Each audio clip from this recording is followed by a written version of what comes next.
Am I నేను ఎవరు అనే ఒక చిన్న ప్రశ్నతో ఆధ్యాత్మిక సాధనలో ఉన్నత స్థితిని పొందడం ఎలా అనేది ఆ రమణ మహర్షి వారు చూపించినటువంటి గొప్ప మార్గం.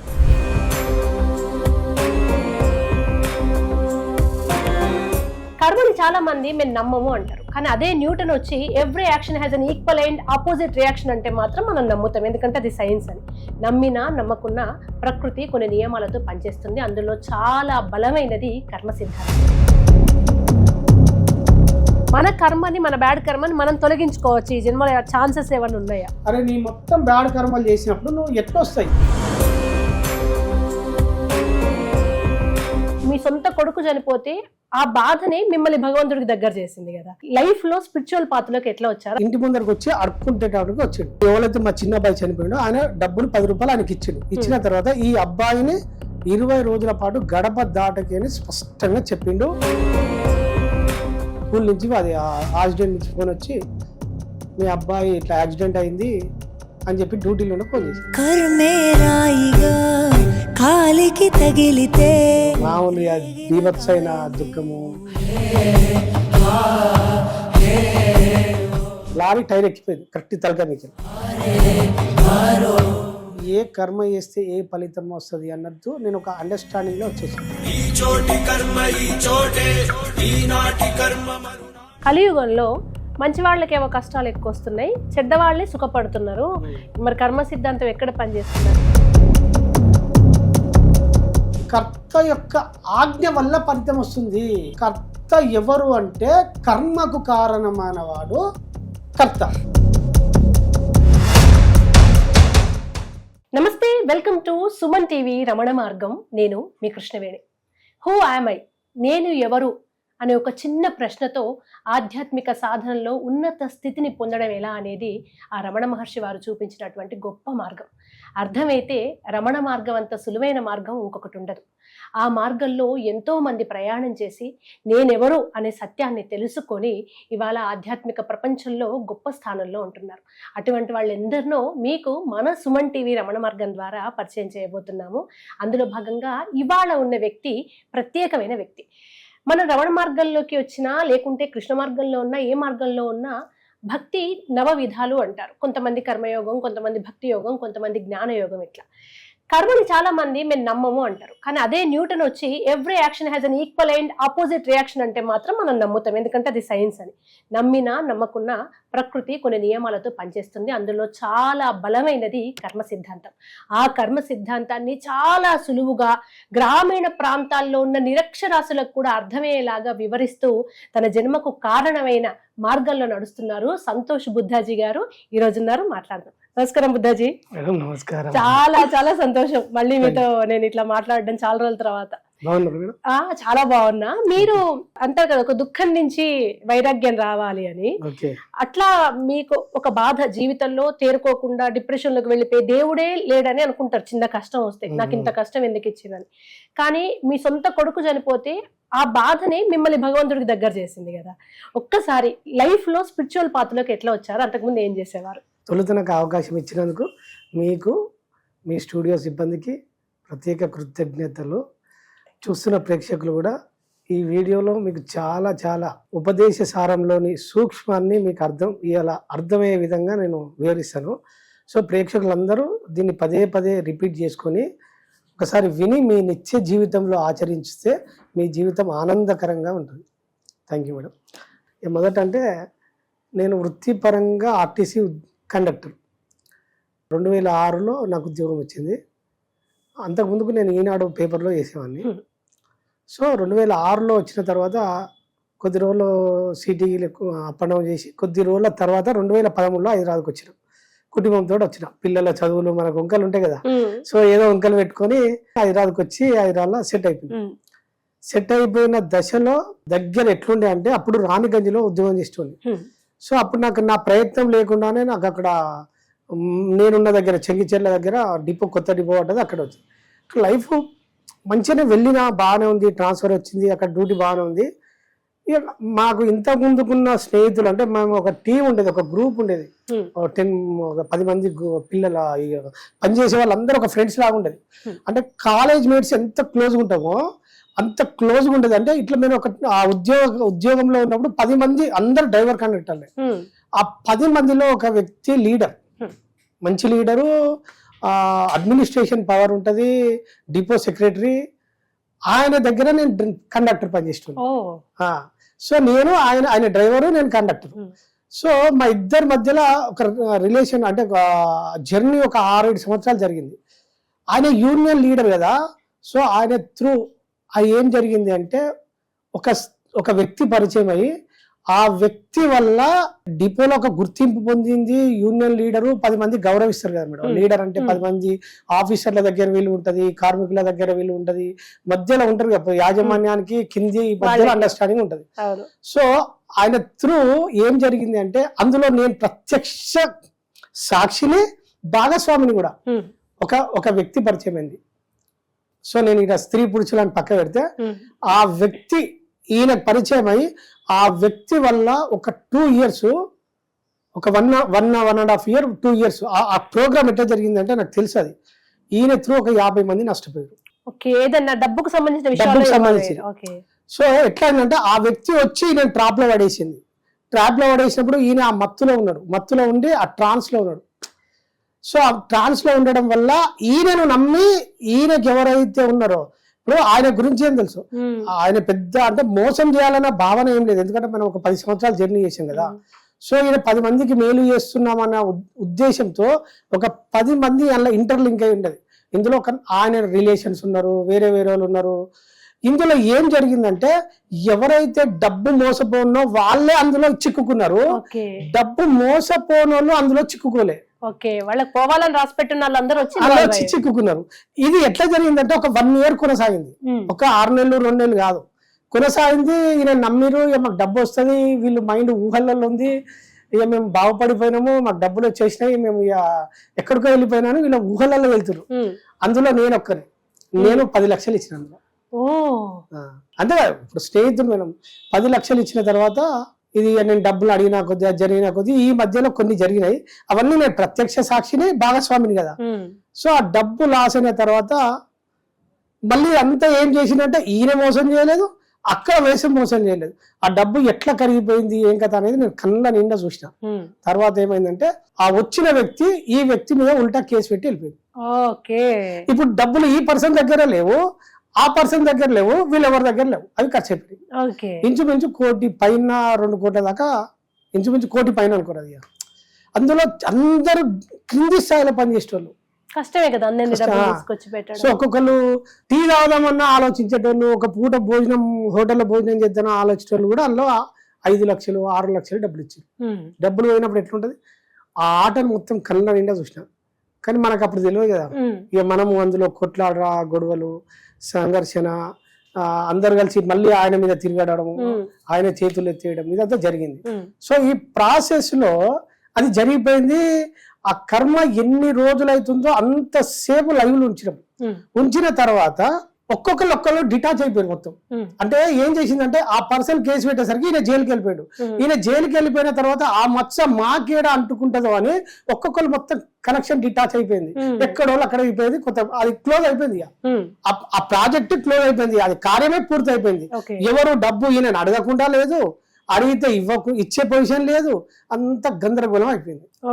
అయిపోయిన తర్వాత కొద్ది రోజులు మానసికంగా ఇబ్బంది అయినా మళ్ళీ రికవరీ చేసుకుని, సరే డబ్బే కదా అని చెప్పి మనకుంత కొంత ల్యాండ్ ఉంటే అమ్ముకొని వాళ్ళకి ఇచ్చేసుకొని మళ్ళీ నార్మల్కి వచ్చేసిన.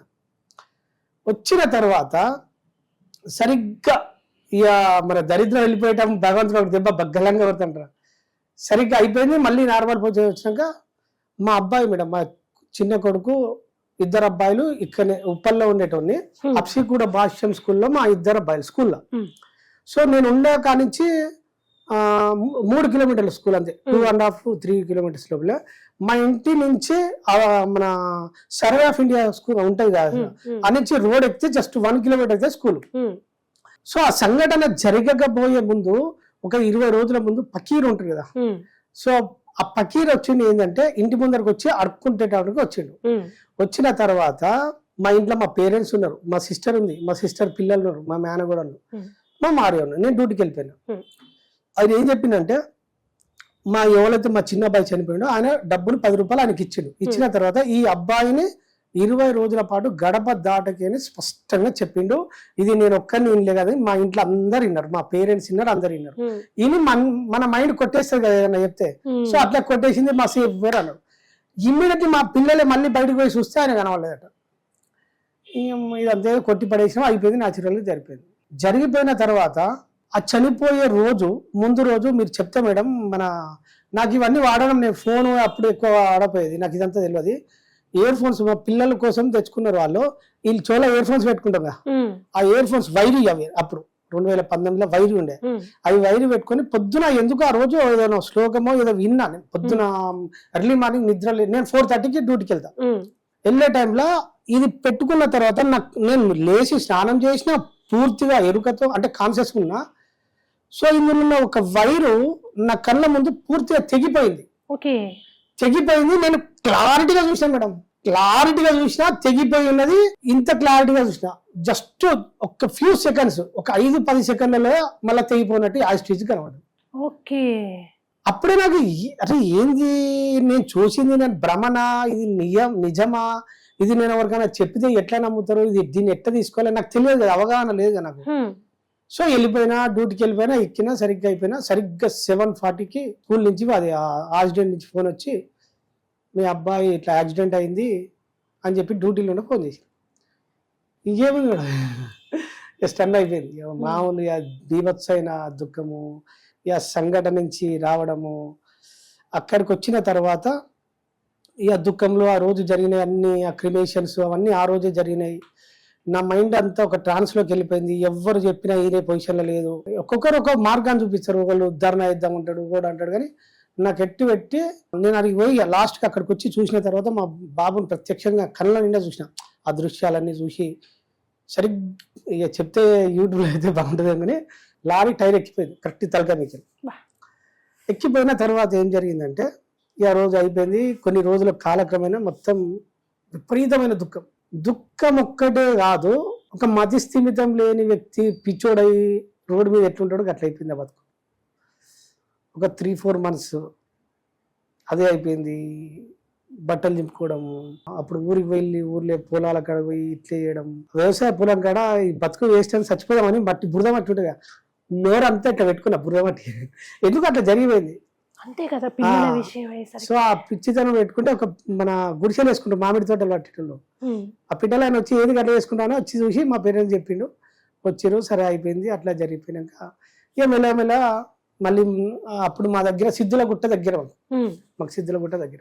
సో ఎప్పుడు ఆ టెంపుల్ అక్కడికి వెళ్ళి అట్లా ప్రశాంతంగా కూర్చోవడము, అక్కడ అలవాటు చేసుకోవడము, అక్కడనే గడపడము, సొసైటీకి దూరంగా ఉండడము, ఇదంతా అలవాటు అయింది. ఈ జర్నీలో అలవాటు అయినాక మెల్లమెల్లగా హైదరాబాద్కి వచ్చేసినాము. వచ్చి ఇక్కడ ఉన్న తర్వాత నాకు ఇక మెల్లగా ఆ పక్కీరు చెప్పింది అనేది ఇంట్లో మాట్లాడుకుంటాం, డిస్కషన్ చేసుకుంటాం కదా. ఆ డిస్కషన్ చేసుకునే క్రమంలో నేను హైదరాబాద్లో వచ్చిన తర్వాత నేను మళ్ళీ ఇక్కడ ఊరికి వెళ్ళిపోతా, ఈ హైదరాబాద్కి వచ్చి అన్ని కోల్పోయినా అన్న ఫీలింగ్లో ఉన్న తర్వాత ఏం జరిగిందంటే హోటల్ దగ్గర టీ తాగుతున్నా మేడం. టీ తాగుతున్నా ఒక తెలిసిన వ్యక్తి వచ్చి నాకు పరిచయం ఉన్నట్టే మాట్లాడాడు. నేను అంతా గుర్తుపట్టింది అనిపించలేదు. వచ్చి ఏంది మళ్ళీ ఊరికి వెళ్ళిపోతున్నావట అన్నట్టు మాట్లాడి టీ తాగిపించిండు. తాగినాం చెప్పి ఇక్కడనే మళ్ళీ నువ్వు ఇక్కడనే ఉండు, ఇప్పుడు నీ జీవితంలో కొత్త పరిచయాలు అవుతాయి, కొత్త మార్గాలు, కొత్త వ్యక్తులు పరిచయం కూడా లైఫ్ బాగుంటుంది అన్నట్టుగా చెప్పి వెళ్ళిపోయింది. ఇక అప్పుడు పకీర్ చెప్పింది గుర్తొచ్చింది నాకు. ఇక సో ఈయన ఏదో రీజన్ చెప్పిండు, గుర్తొచ్చింది, చూద్దామని చెప్పి నేను వచ్చిన ప్రతి వ్యక్తి ఏం మాట్లాడుతుండో నా జీవితంలోకి, ఏ వ్యక్తి ఎంటర్ అవుతుండు, ఏ వ్యక్తి పోతుండు, ప్రతి క్షణం నాతో బస్సులో నేను డ్యూటీ చేసేటప్పుడు ఏ వ్యక్తి మాట్లాడినా ప్రతి మాటను అబ్జర్వేషన్ చేయడం. ఎందుకంటే పక్కీ చెప్పింది వినకపోవడం వల్ల జరిగిపోయింది. అది నన్ను మేల్కొల్పింది. ఇక ప్రతిదీ గమనించడము, ఎవరైనా మాట్లాడింది చూడడము, 10 మంది ఏమైనా మాట్లాడుతుంటే వాళ్ళు ఎవరైనా చెప్పుతుంటే కూడా ఆ మాటలు నేను పూర్తిగా వినేది. అట్లా వినడం మెల్లగా ఇటు జరిగి ఆ తదనంతరంలో మెల్లగా ఈ పిరమిడ్ సొసైటీ పరిచయం. అందులో ఒక వ్యక్తి అప్పుడు పత్రి సార్ ఉన్నాడు అప్పుడు. సో ఆయన దగ్గర పోయి కలిసిన తర్వాత నా కళ్ళలో నీళ్లు చూసిన తర్వాత ఆ రూమ్లోకి ఎట్లా వచ్చినావు, ఆ రూమ్లోకి వెళ్ళి ఈ రూమ్లోకి ఎట్లా వచ్చినావు, ఈ లోకం నుంచి పరలోకం అట్లా పోయి సింపుల్గా చెప్పేసి నడిచిపోయింది. నా కళ్ళల్లో నేను చూసి అయిపోయిన తర్వాత ఇక నేను మెల్లగా అప్పుడు ఫస్ట్ స్టార్టింగ్ పిరమిడ్ సొసైటీలో ఇక మెడిటేషన్ అప్పుడు మెల్లగా స్టార్ట్ అట్లా చేసుకున్న తర్వాత అన్ని సొసైటీలు తిరిగాయి. ఎక్కడ ఏం చెప్తారు జర్నీలో ఈ తిరిగే క్రమంలో కాన్హా మెడిటేషన్ అన్ని మెడిటేషన్ ఎవరో చెప్తారు అన్ని తిరిగినా. ఋషికేశ్ పోయి అక్కడ ఆశ్రమాలు తిరిగిన తర్వాత నాకు మళ్ళీ వచ్చినాక నాకు అన్నపూర్ణ మేడం అని ఇక్కడ మా దగ్గర బీబీనార్లో ఒక ఈవెంట్ పెట్టింది. ఆ ఈవెంట్కు నాకు తెలిసిన ఒక అన్న దొరకపోయాడు. అక్కడ మా అన్నపూర్ణ మేడం పరిచయం, ఆమె ఓషో డిజైనర్.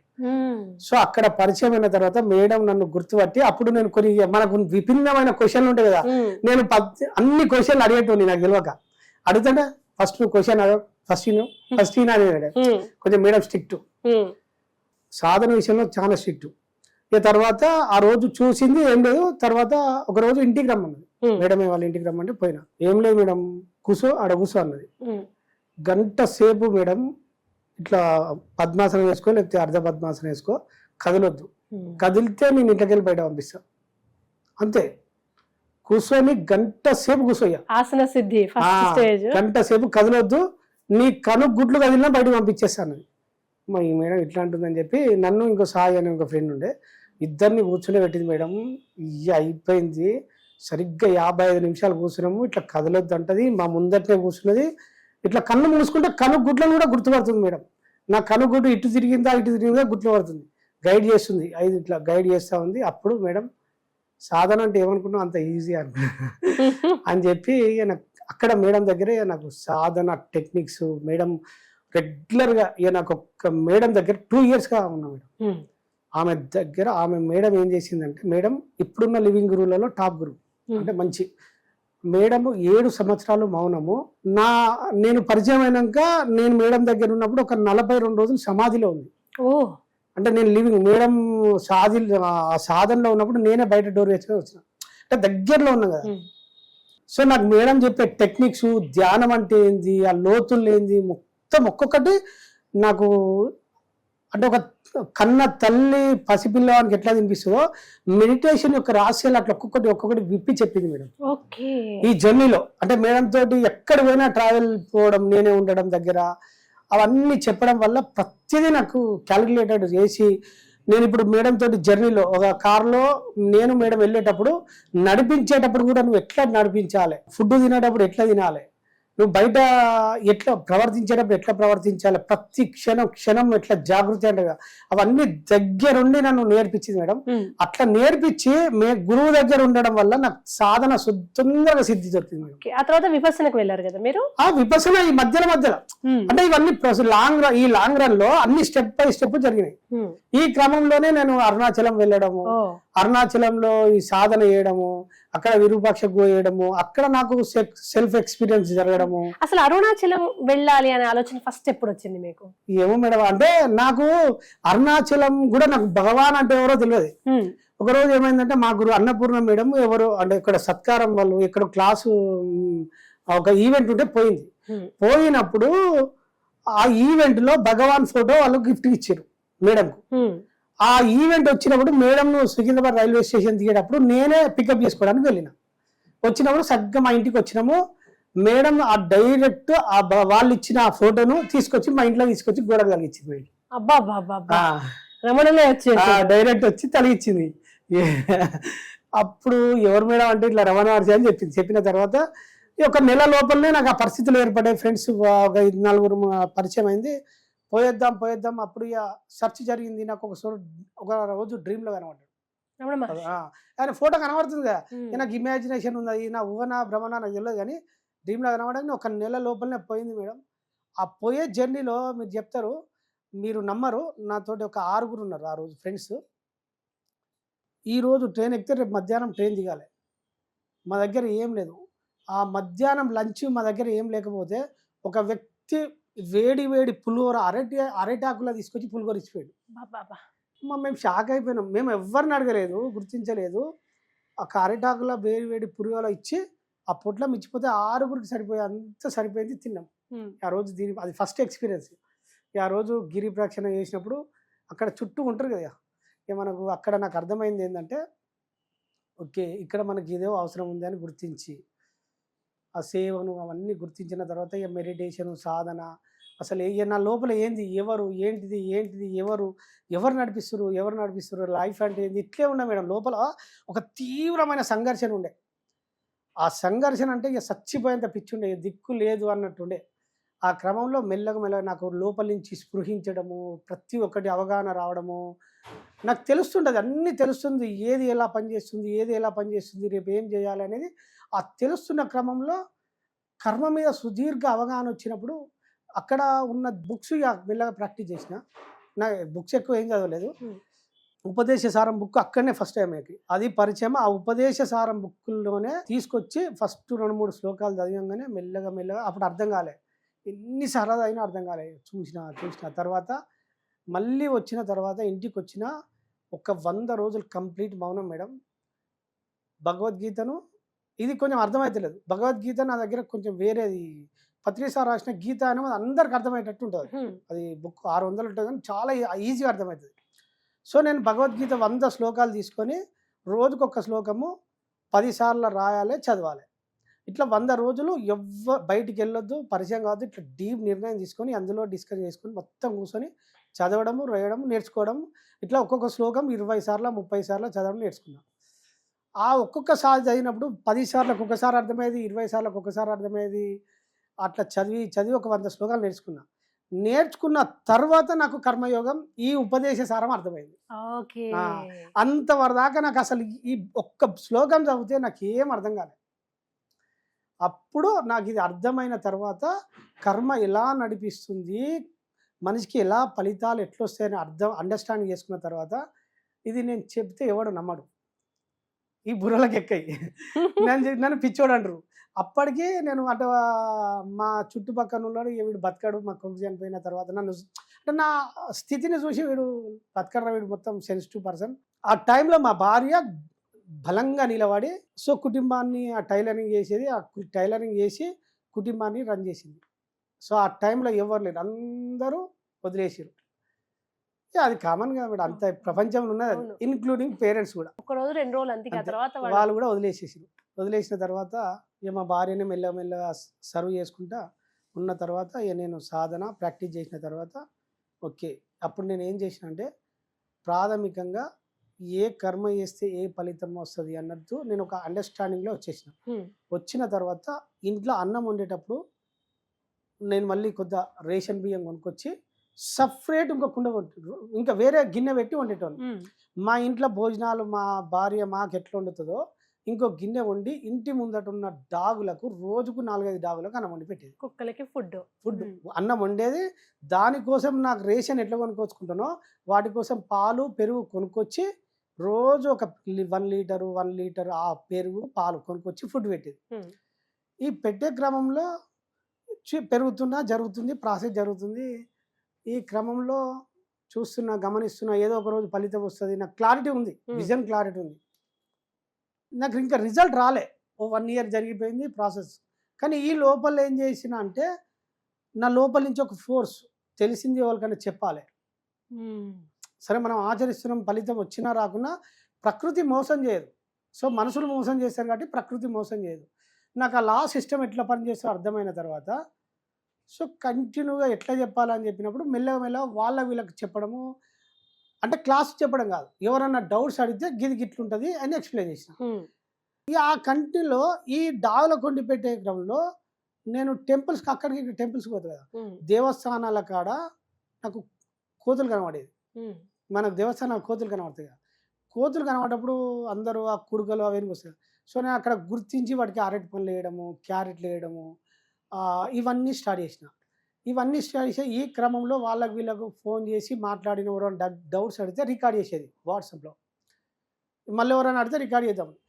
ఈ రికార్డ్ చేసింది పెట్టుకున్నా కదా, ఆ పెట్టుకున్న క్రమంలో ఇది వీళ్ళకి షేర్ చేసినప్పుడు మన బుద్ధి కర్మానుసారిని కదా, మనల్ని అట్లా ఆ వైపు నెట్టికెళ్తుంది కదా. ఇది ఎవరికో షేర్ చేసినప్పుడు చాలా మందికి షేర్ చేసింది. నేను ఇట్లా హనుమాన్ భక్తి మాల వేసేటప్పుడు ఎట్లా పాటించాలని ఒక వ్యక్తి వచ్చినప్పుడు నేను మీకు ఒకసారి పంపించినది. అవును. సో ఆ ఆడియో మాట్లాడింది అట్లా సాములకు చేరింది. అట్లా ఎవరెవరికి కొన్ని ఆడియోస్ ఏం చేసిందంటే అది తిరిగి అమెరికాలో ఉన్న ఒక ఎన్ఆర్ఐకి చేరింది. అది విని నా నెంబర్ కనుక్కొని ఆయన నాకు $1000 పంపించింది. ఓకే. ఇది ఎట్లా పాసిబుల్ అనిపిస్తుంది కదా మేడం. అవును కదా. అసలు మన జీవితంలో 10 రూపాయలు ఒక వ్యక్తి ఇయ్యని వ్యక్తి హఠాత్తుగా $1000 అంటే అప్పుడు 84,000 రూపాయలు పంపించిన సార్. మళ్ళీ ఆయన ఫోన్ చేసి ఏమన్నాడు, ఏం అడగలే, సంతోష్ గారు మీ అకౌంట్ డీటెయిల్స్ ఇవ్వండి అన్నాడు. ఫోన్ చేస్తే సార్ మీరు ఏంటిది, ఏం చేస్తారు, ఏం కథ ఏదన్నా అడగాలి కదా. ఆయన ఫోన్ చేసి ఏమనలే, జస్ట్ మీ అకౌంట్ డీటెయిల్స్ అన్నాడు. అడిగింది కదా సరే అని చెప్పి ఇచ్చేసినాం. ఇచ్చాకనే 5,000 10,000 వేస్తావు పంపిస్తాడేమో అనుకున్నా. విత్ ఇన్ ఫ్యూ జస్ట్ 5-10 మినిట్స్లో అమౌంట్ పంపించేసి పంపించిన తర్వాత ఒక చిన్న క్లారిటీ వచ్చింది. ఆ పంపించినప్పుడు మా భార్య నేను ఇద్దరం ఒకటే దగ్గర ఉన్నాం. అప్పుడు మా భార్య కూడా ఆశ్చర్యపోయింది. ఈ మధ్యలో డాగ్లా కొండి పెట్టేటప్పుడు ఖాళీలో వాళ్ళు వీళ్ళు అంటారు కదా. సో మా భార్య కూడా ఏంది పిచ్చి, అప్పుడేమో అట్లా చేసాం ఇప్పుడేమో ఇట్లా చేసాం అంటాం కదా మేడం. సో కొంత అది ఉండేది, కొంచెం ఉందే సహకరించేది, కానీ మళ్ళీ ఎక్కడో సొసైటీ కోసం పట్టుకుంటారు కదా. అండ్ తను తల్లిగా తనకు అంతే బాధ ఉన్నా బాధ్యత తను ఉంటుంది. దిగమంగుకొని కష్టపడి చుట్టూన్న వాళ్ళ మాటలు విని మీరేమైపోతారో అర్థం కాక ఆమె పరిస్థితి ఆమె అంటే తనకు తాను నిలబెట్టడము, మిమ్మల్ని మళ్ళీ మమ్మల్ని నిలబెట్టడం. సో ఈ క్రియలు అయిపోయిన తర్వాత అప్పుడు కొంచెం అండర్స్టాండింగ్ వచ్చిన తర్వాత ఓకే ఇది క్లారిటీ కొంచెం వచ్చింది. తర్వాత నన్ను ఏ వైపు నా మైండ్ తీసుకెళ్తుంది, నన్ను ఎటువైపు తీసుకెళ్తుంది, ఎవరెవరు ఇవన్నీ అబ్జర్వేషన్ చేసి కదా నేను ప్రతిదీ ఆ రియల్ లైఫ్లో మెడిటేషన్ ఎట్లా ప్రాక్టీస్ చేస్తున్నా కర్మను కూడా అట్లా ప్రాక్టీస్ చేస్తూ ఉన్నాను. ఇప్పుడు నేను డ్యూటీకి వెళ్ళే క్రమంలో డిపోకి వెళ్ళేటప్పుడు మా డిపో కాడ మా డాగ్స్ ఉండేది. వాటికి పోయేటప్పుడే ఫుడ్ తీసుకుపోయేది. ఏదైనా హోటల్ కాడ టీ తాగుతున్నప్పుడు ఒక డాగ్ వస్తే వాటికి బిస్కెట్ ప్యాకెట్ కొనేసి నేను టీ తాగేది.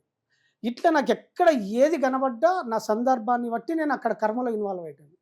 ఇది ఇన్వాల్వ్ అయిన తర్వాత నాకు తెలియకుండానే ఈ పాత గ్రూప్ ఉంటుంది చూస్తే మనకి ఎవరో పరిచయం వాళ్ళందరూ డిస్కనెక్ట్ అయిపోయారు. కొత్త కొత్త వ్యక్తులు మెల్లగా ఇంటర్లింక్ అవుతారు, పరిచయం అవుతారు. సో పరిచయం అయ్యే క్రమంలో నాకు ఫస్ట్ శ్రీ సన్నిధి బిఎస్ టాక్స్ ఇంటర్వ్యూ ఇచ్చారు. శ్రీ సన్నిధి ఆ ఛాన్స్ రాగానే అది చూసిన తర్వాత వేరే ఒక డాక్టర్ ఏం చేసిందంటే, అప్పుడు ఇది కమర్షియల్ యూట్యూబ్ అది తెలుసుగా మీకు. సో మీరంటే చూసి ఫ్రీ ఎట్లా ఇచ్చిర్రో ఒక డాక్టరు 24/7 ఛానల్ ఈ అబ్బాయిని ప్రమోట్ చేయాలని చెప్పి నన్ను రికమెండ్ చేసి పంపించింది. అది చూసిన జస్ట్ 1 డేనే పావని అనే ఒక అమ్మాయి తెల్లారి జస్ట్ చూసిన తెల్లారి నాకు మెసేజ్ పెట్టింది. ఆ సిస్టర్ మెసేజ్ పెట్టి సార్ మీ అకౌంట్ డీటెయిల్స్ అన్ని మెసేజ్ పెట్టింది, ఫోన్ చేయలే అని పంపించాగానే నాకు అప్పుడు ఆమె $1,500 ఏమో పంపించింది. ఇది సెకండ్ టైం. ఆ తర్వాత చాలా మంది పరిచయం అవ్వడం, అది చూసి చాలా మంది నాకు సపోర్ట్ చేయడము. ఒక డాక్టర్ అయితే రెగ్యులర్గా ఎవ్రీ మంత్ 50,000 పంపించేవాడు. అంతే ఇక ఇది ఏంది అసలు కర్మ ఇట్లా పనిచేస్తుందా, నేను పని చేస్తుందా అని తెలుసు అని ఇట్లా పని చేస్తా అని చెప్పినప్పుడు నేను ఓకే అని చెప్పి ఏ కర్మ ఎట్లా పనిచేస్తుందని అవగాహన వచ్చిన తర్వాత ఒక్కొక్క వ్యక్తి ఎప్పుడు ఎంటర్ అవుతుండో ఏ కర్మ చేస్తే ఏం పని చేస్తానని నాకు అర్థమైన తర్వాత ఓకే ఇప్పుడు నేను డీప్గా మళ్ళీ నా గత కర్మలు ఎట్లా పనిచేస్తాయని తెలిసిన తర్వాత నేను కర్మ సిద్ధాంతం చెప్పే ముందు నా ఇంట్రడక్షన్ చెప్తున్నాను. సో ఇక్కడ నాకు ఫైనాన్షియల్గా మెల్లగా సపోర్ట్ అవుతుంది, కానీ ఇల్లు లేదు. అప్పుడు నాకు ఓన్ హౌస్ లేదు, రెంట్ హౌస్లో ఉన్నాం. ఒక కాంట్రాక్టరు జస్ట్ చూసి మీరు రెంట్ కట్టుకున్నాను 20,000 పంపించినాడు. నేను రెంట్కున్న విషయం ఆయనకు తెలియదు, రెంట్ ఎంతనో ఆయనకు తెలియదు. డైరెక్ట్ డబ్బులు 20,000 పంపి మీరు రెంట్ కట్టుకోవడం అనేది నాకు విచిత్రం అనిపించింది. ఇది లైవ్ ప్రాక్టీస్లో మా మిసెస్ మా అబ్బాయి వీళ్ళందరూ ప్రత్యక్షంగా చూస్తున్నారు, రోజు జరుగుతున్న సన్నివేశాలన్నీ గమనిస్తున్నారు. ఆ గమనిస్తున్న క్రమంలో నేను ఎప్పుడు ప్రాక్టీస్ చేసినప్పుడు తర్వాత సో నా డీప్ మెడిటేషన్లోకి వెళ్ళిపోయి నా గత కర్మలను అన్ని ఈ లైఫ్ సరే గత జన్మ పక్క పెడితే ఈ లైఫ్లో ఏమేం చేస్తున్నా అని చెప్పి చూసినప్పుడు మనం తెలిసి తెలియక ఎన్నో కర్మలు చేస్తాం కదా. అప్పుడు నాకు బిఫోర్ అంటే 20 years బ్యాక్ వ్యవసాయ తల్లిదండ్రులు వ్యవసాయ కుటుంబము అక్కడ చేసేటప్పుడు వ్యవసాయ పొలాలు అక్కడ మొక్కజొన్న కంకులు కాల్చుకోవడము, సీతాఫలాలు కాల్చుకోవడము అవన్నీ ఉంటాయి కదా. సో ఆ క్రమంలో చెట్ల మీద గూళ్ళు ఉంటాయి, మనం ఇది అంటు పెట్టడానికి ఆ గూళ్ళు తీసుకొచ్చి ఆ చెట్లు గూడు పెట్టుకుంటాయి కదా. ఆ గూళ్ళు వెళ్ళి మొత్తం నాకు అట్లా డెప్త్గా కనిపించేది మేడం. నాకు అర్థమైంది కదా కర్మ. సో ఆ పక్షులు పెట్టుకున్న గూడును తీసుకొచ్చి నేను అంటు పెట్టడానికి ఇది అంటుకోవడానికి దాన్ని తీసుకొచ్చి వాడేసుకున్నా. అమ్మ అది కూడా కర్మనా అనిపించింది నాకు. సో ఇదంతా కర్మనా అని చెప్పి మనం చాలా చేసి ఉంటాం మేడం తెలిసి తెలియక. మీరు కూడా ఈ డబ్బులు రావాలని ఏం కోరుకోలేదు, కానీ మీరు సేవ చేస్తూ ఉంటే ఆటోమేటిక్ గా మీరు ఎక్స్పెక్ట్ చేయకుండా డబ్బులు వచ్చి పడడం స్టార్ట్ చేసినాయి. సో ఇదంతా అర్థమైనప్పుడు నాకు ఇల్లు ఎందుకు వస్తలే అని చెప్పి నేను ఏం చేసిన అంటే డాగ్స్ పెట్టాడు కదా. సో నేను అన్ని అబ్జర్వేషన్ చెప్తున్నప్పుడు వర్షాకాలంలో డాగ్స్ పిల్లలు చేసిన డాగ్స్ ఉంటాయి కదా, సో ఒక్కొక్క డాగ్ 5-6 పిల్లలు చేస్తుంది. అది ఎక్కడో చెట్ల కింద అనుకునేది. నేను ఏం చేసేదంటే ఈ ప్లాస్టిక్ డ్రమ్ములు అవన్నీ కట్ చేసి ఆ చెట్ల కాడ ఎక్కడైతే అది ఆ బాలింత ఉందో అంటే ఆ చిన్న పిల్లలు ఉన్నాయో వాటికి సేవ చేసేటోని, అంటే వాటికి నీడని సమకూర్చేటోని ఆ వర్షం నీళ్ళు వాడకుండా. ఇట్లా ఒక 10-15 డాగులకు చేసిన. చేసిన తర్వాత నాకు పరిస్థితులు అసలు ఏంది, మా కాలనీలో ఒక బిల్డరు పరిచయం అయ్యి సంతోష్ ఇల్లు కట్టుకో నేను కట్టిస్తా, ఎంతో కొంత నేను ఇల్లు కట్టుకుంటా, నేను కట్టిస్తా సంతోష్ అంటే పరిచయం అయ్యి చూస్తాడు కదా మా కాలనీలో. ఆయన కూడా జస్ట్ సేవలో ఉంటాడు, ఆయన కూడా డాగ్స్ ఫీడ్ చేస్తాడు, మంచిగా ఉంటాడు. సో ఇల్లు కట్టుకో సంతోష్, ఆయన నన్ను ఎంబడి పడుతుంది మేడం. ఇదేంది నాకు నా దగ్గర రూపాయి లేదు, ఇల్లు కట్టుకో ఎప్పుడో ఈ కొత్తి అని అంటే సరే నువ్వు సంతోష్ ఇల్లు కట్టుకో అని ఆయన నన్ను ఫోర్స్ చేయడము. సో ఈ ప్రయత్నంలో ఎంత ఉంటే నువ్వు మొదలుపెట్టి అవే జరుగుతాయని. సో ఈ క్రమంలో నాకు మెల్లగా ఇవన్నీ జరిగినాయి కదా మేడం. సో అని ఆ ప్రాసెస్లో నన్ను ఎంత ఇస్తే అంత తీసుకొని నాకు ఇల్లు కట్టించింది. సో ఈ క్రమంలో నాకు ఏదేది కావాలో అన్నీ అట్లా జరిగిపోయినాయి మేడం. నాకు కావాల్సినవన్నీ సమకూర్చిపోయినాయి. నాకు ఇంకా క్లారిటీ వచ్చిన తర్వాత, ఇవన్నీ వచ్చిన తర్వాత ఈ లైఫ్ కూడా సాగుతా ఉంది. మీరు కర్మ సిద్ధాంతాన్ని బాగా స్ట్రాంగ్గా మీరు స్ప్రెడ్ చేస్తున్నారు కదా. ఇప్పుడు అందరిలో ఉన్న డౌట్ ఏంటంటే కలియుగంలో మంచి వాళ్ళకేమో కష్టాలు ఎక్కువ వస్తున్నాయి, చెడ్డవాళ్ళే సుఖపడుతున్నారు, మరి కర్మ సిద్ధాంతం ఎక్కడ పనిచేస్తుంది అనేది చాలా మంది బాధపడే విషయం కదా. దానికి కర్మ సిద్ధాంతం ప్రకారం ఏం చెప్తారు? ఇది మనం కర్మ గురించి చాలా లోతుల్లోకి వెళ్ళి పరిశీలించాలి మేడం. ఇది ఉత్తగా ఏదో గుడ్డిగా మనం సొసైటీలో మాట్లాడుకున్నట్టు అర్థం కాదు. సో ఇక్కడ నేను తెలుసుకున్న తర్వాత నాకు భగవాన్ ఏమి స్పృహింపజేసిందంటే, ఆయన ఫస్ట్ ఉపదేశ సారంలో 3 శ్లోకాలు ఇస్తే మొదటి శ్లోకంలోనే కర్తాజ్ఞయే ప్రాప్యత ఫలం అని ఇచ్చిండు. సో దీని అర్థం ఏమైంది, అర్థం ఏంటంటే కర్త యొక్క ఆజ్ఞ వల్ల ఫలితం వస్తుంది. సో నేను ఏమనుకున్నా అంటే నా కర్మ నడిపిస్తుంది, నా కర్మ వల్ల ఫలితం వస్తుందని నేను ఎక్స్పెక్ట్ చేస్తున్నా. కానీ ఇక్కడ భగవాన్ ఏం చెప్తుండు, ఈ సమస్త సృష్టిలో శ్రీకృష్ణుని తర్వాత అంతటి జగద్గురువులను అంటే భగవాన్. సో నాకు అక్కడ అర్థమైంది ఏంటంటే నీ కర్మ ఫలితం ఇస్తలేదు, కర్మ ఒక జడము, అంటే కర్త ఆజ్ఞయే ప్రాప్యతే ఫలము, కర్మ కింపరం కర్మ తజ్జడం అన్నాడు. అంటే కర్మ ఒక జడము, కర్మ సొంతంగా ఫలితాన్ని ఇవ్వదు, కర్త యొక్క ఆజ్ఞ ద్వారా నీకు ఫలితం వస్తుంది అని చెప్పిండు. ఈ ఆజ్ఞ అంటే ఏంది మేడం. సో ఇదంతా నేను సాధన ఈ జర్నీలో ఇది అంటే డ్యూయల్గా నేను మెడిటేషను ఈ సర్వ. సో ఈ కర్త ఎవరు అన్నప్పుడు, కర్త ఎవరు అంటే కర్మకు కారణమైన వాడు కర్త. అంటే కర్త అంటే మన దృష్టిలో యజమాని. ఇప్పుడు మనకు ఫలితం ఎవరిస్తారు అంటే యజమాని. నేను ఒక ఉద్యోగం ఒక కంపెనీలో పనిచేసినప్పుడు నాకు కర్మ బలాన్ని ఎవరిస్తారు అంటే ఆ కంపెనీ యాజమాన్యం ఫలితం ఇస్తారు. మరి ఇక్కడ కంపెనీ కర్త ఏమంటాడు, కర్త ఫలితాన్ని ఇస్తలేడు అని చెప్తున్నాడు భగవాన్. కర్త యొక్క ఆజ్ఞ వల్ల ఫలితం వస్తుంది అని చెప్తున్నాడు. కర్త యొక్క ఆజ్ఞ వల్ల ఫలితం వస్తుంది అంటాడు. మరి నాకు జీతం ఇచ్చేది యాజమాన్యం కదా, మరి యాజమాన్యం జీతం ఇచ్చినప్పుడు మళ్ళీ ఆ ఫలితాన్ని యాజమాన్యకి ఎందుకు చెప్తలేడు భగవాన్? డౌట్ వస్తుంది కదా మేడం. నేను మీకు ఒక రాసి పంపించిన స్టోరీ. సో ఈ డౌట్స్ వచ్చినప్పుడు ఈ కర్త నాకు పని ఇచ్చిండు, పని వల్ల ఫలాన్ని అందజేస్తుండు, మరి ఫలితాన్ని ఎవరు నిర్ణయిస్తున్నారు అంటే కర్త ఆజ్ఞ అని చెప్తుండు భగవాన్. ఈ ఆజ్ఞ ఏంటిది అన్నప్పుడు మళ్ళీ ఈ ఆజ్ఞ ఎట్లా పనిచేస్తుంది ఏం కథ, మళ్ళీ మనం డీప్గా అంతర్ప్రయాణంలో వెళ్ళినప్పుడు మనకు లోపల నుంచి ఎట్లా స్పృహిస్తుందో అంత ఎట్లా దర్శనం అవుతుందో. నేను ఉద్యోగం ఎప్పుడైతే చేస్తున్నానో, నా ఉద్యోగం చేస్తున్నప్పుడు నా ఉద్యోగంలో ఉన్న వ్యవస్థలన్నీ నాకు స్పృహింపజేసేది. మనమేమో డ్యూటీ చేస్తాము, వస్తాము, నెలకు జీతం కనబడుతుంది, ఇదే మనకు కనబడుతుంది. కానీ మీదైతే ఆ వ్యవస్థలు ఉన్నాయనేది నాకు తెలియదు కదా.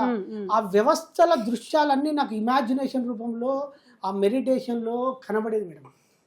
ఇవన్నీ ఎందుకు కనబడుతున్నాయి అని డీప్గా డీకోడ్ చేసినప్పుడు నీ కోసం ఇంకా ఎన్నో వ్యవస్థలు రెడీ అయి ఉన్నాయి, అవన్నీ లేకుండా నీకు ఏది సిద్ధించదు అని నాకు ఒక క్లారిటీ వచ్చింది. ఓకే, ఈ భౌతికంగా నాకు ఒక వ్యవస్థ ఉన్నది, నా ఫలితాన్ని వాళ్ళు నిర్ణయిస్తారు, ఇదన్నీ ఉన్నాయి. మరి ఒక్కొక్కరికి ఒక్కొక్క రకంగా ఫలితాలు ఎందుకు ఇస్తారు? మరి ఒక్కరికి ఒక రకంగా మరి నేనెందుకు, నేనే కదా అహం బ్రహ్మాస్మి. అహం బ్రహ్మాస్మి అంటే మరి నా విధిరాతను నేనే రాసుకుంటున్నాను కదా. మరి నేను రాసుకున్నప్పుడు నాకు అనుకూలమైన ఫలితాలు నేనే నిర్ణయించుకోవాలి కదా. ఇవన్నీ ఎన్నో ప్రశ్నలు చిక్కుముళ్ళు వచ్చినప్పుడు ఇది డీకోడ్ చేసినప్పుడు నాకు ప్రకృతి నియమాలు ఎట్లా పనిచేస్తాయో అర్థమైంది మేడం. ఓకే. ప్రకృతి నియమాలు ఎట్లా పనిచేస్తున్నప్పుడు ఇప్పుడు మీకు ఇది లోతులోకి వెళ్ళి అర్థమయ్యేటట్టు చెప్తా. ఇప్పుడు పంచభూతాలు ఉన్నాయి, ఒక వాటర్ ఉంది మేడం. వాటర్ పల్లానికే ప్రవేశించాలి, అది నీటి యొక్క ధర్మం, అంతే కదా. అగ్ని యొక్క ధర్మం ఏంది, అది దహించడం అగ్ని యొక్క ధర్మం. సో ఇప్పుడు ఒక రైతును తీసుకుందాం. రైతు ఒక విత్తనం నాటిన తర్వాత రైతు ఏమనుకుంటాడు, నేను బాగా కష్టపడ్డా, నా కష్టపడ్డ వాటికి నా కష్టానికి ఫలితం పంట పండింది అనుకుంటాడు. ఫర్ ఎగ్జాంపుల్ ఒక తోట పెట్టిండు, ఏదైనా ఒక జామ తోటను మామిడి తోటను పెట్టిండు, లేకపోతే ఏదైనా మొక్కజొన్న చోట ఏదో ఒక చేను ఒక పొలం పెట్టిండు. ఒక విత్తనం నాటిన తర్వాత విత్తనంలో ఎలా మొలకెత్తుంది అనేది రైతు చేతుల్లో లేదు, అంతే కదా. విత్తనంలో మొలకెత్తిన తర్వాత అది ఎట్లా మొలకెత్తుతుంది, ఆ టెక్నాలజీ ఎవరు పెట్టిరు అనేది నాకు ఇమాజినేషన్ జరిగేది. సో ఆ మొలకెత్తిన తర్వాత మరి నీరు వస్తుంది కదా, ప్రకృతి ధర్మం ప్రకారం నీరు పల్లానికి ప్రవేశిస్తుంది. ఒకవేళ నీళ్లు పల్లానికి ప్రవహించకపోతే ఆ నీరు విత్తనానికి రాదు. మరి నీరు విత్తనానికి చేరకపోతే, నీరు ఆ ధర్మాన్ని పాటించకపోతే విత్తనం ఎట్లా మొలకెత్తుతుంది. పోనీ రైతు నీరు పెట్టిండు, నీరు ధర్మం పాటించింది, అది విత్తనానికి చేరింది, అందులో మొలకెత్తడం అనే టెక్నాలజీ లేదు. మరి అది లేకపోతే విత్తనం మొలక ఎట్లా వస్తుంది. మొలకెత్తిన తర్వాత ఆ విత్తనంలో ఆ చెట్టులో ఆ నీరు ఆహారాన్ని రైతు స్వయంగా తాగించలేడు కదా, తన ఆహారాన్ని తనే సృష్టించుకోవాలి. మరి ఇది ఎట్లా సృష్టించుకోవాలి. సో ఇది ఎట్లా సృష్టించుకోవాలంటే సూర్యుడు రావాలి, సూర్యుడు ఇన్వాల్వ్ వచ్చినప్పుడు, సూర్యకిరణాలు వచ్చినప్పుడు కిరణజన్య సంయోగ క్రియ అనే ఒక పద్ధతిని కూడా అక్కడ రూపొందించబడి ఆ నియమం ఉన్నది. తన ఆహారాన్ని తయారు చేసుకున్నప్పుడు ఆ చెట్టు ఎదుగుదల స్టార్ట్ అవుతుంది. ఇన్ని రూల్స్ ఉన్నాయి కదా, ఈ రూల్స్ లో చెట్టు ఎదుగుతున్నప్పుడు ఇక్కడ రైతు పాత్ర ఏమున్నది, అసలు ఎక్కడ లేదు. ఇక్కడ రైతు ఏమనుకుంటాడు, నేనే చేసిన అనుకుంటాను. ఈ చెట్టు పెరిగే క్రమంలో చెట్టు ఒక పువ్వు పూసింది, మనం బాగా అర్థం చేసుకోవాల్సింది, ఆ చెట్టు ఎదుగుదల జరుగుతుంది. ఆ ఎదుగుదల జరిగినప్పుడు చెట్టులో ఇక్కడ మార్పు అనేది ఉందా లేదా, ఉంది. అంటే విత్తనం నుంచి చెట్టు వచ్చింది, మొలకెత్తి ఆ చెట్టుగా మార్పు జరిగింది. చెట్టు ఇప్పుడు పువ్వు వికసిస్తుంది, పువ్వు నుంచి కాయ వచ్చింది. ఈ మార్పు అనే నియమం కూడా ఉందా లేదా ఉంది. ఈ మార్పు నియమం లేకపోతే మొగ్గ దాకా ఎట్లా వస్తుంది, మొగ్గ కూడా కాయగా వచ్చేసింది. కాయలో ఆ పులుపు, ఆ తీపి, ఇదంతా ఎవరు సృష్టించిండు. సో ఇక్కడ ప్రకృతి నియమము దేనికి అనుగుణంగా పనిచేస్తూ ఉంది. ఈ కాయ కాసినప్పుడు ఈ కాయ వచ్చి ఆ పంట పరిపూర్ణమైనప్పుడు అప్పుడు రైతుకు అందుతుంది. ఇక్కడ రైతు పాత్ర ఎక్కడుంది. మరి రైతు నేను కష్టపడ్డా, నేనే పంట పండించిన అని రైతు అనుకుంటుండు. కానీ ఈ పాత్రలో ఇక్కడ ఏమున్నది, ఫలితం ఎవరు ఇచ్చిర్రు. రైతు చేసిన కర్మ ఫలితాన్ని ఇచ్చిందా, ఇక్కడ ఫలితం ఎవరు ఇచ్చారు మేడం. ప్రకృతి ఏదలుచుకుంటే ఇస్తుంది అంతే. ఇక్కడ లేదు, రైతు కర్మలో మాత్రమే ఇన్వాల్వ్ అయినాడు. ఫలితం ఎవరిని చేతిలో పెట్టిండంటే ప్రకృతి నియమాల చేత ఉన్నది. ఫలితాన్ని ఎవరు నిర్దేశిస్తున్నారంటే ప్రకృతి నియమాలు ఎట్లా పనిచేస్తున్నాయో ఈ ప్రొసీజర్లో ఇన్ని నియమాలు కలిస్తే ధర్మము, ఇది ధర్మం నిర్ణయిస్తుంది. సో ఏది ఎలా పనిచేయనో అలా పనిచేస్తుంది కదా. ఇప్పుడు నీరు ఎలా పనిచేయనో, ఏది ఎట్లా పనిచేయనో ఒక ప్రొసీజర్ ఉన్నది అక్కడ సృష్టిలో, ఆ ప్రొసీజర్ ఉన్నది. ఈ ప్రొసీజర్ ఎవరు రెడీ చేసిరంటే, అంటే ఎవరు తయారు చేసిరంటే ఇక్కడ ఇదే భగవంతుని యొక్క ఆజ్ఞ. ఇక్కడ మనం అర్థం చేసుకోవాల్సింది ఏంటంటే కర్మ సొంతంగా ఫలితం ఇవ్వదు. కర్త యొక్క ఆజ్ఞ అంటే భగవంతుడు నియమించిన నియమాలు మనకు ఫలితాన్ని ఇస్తాయి.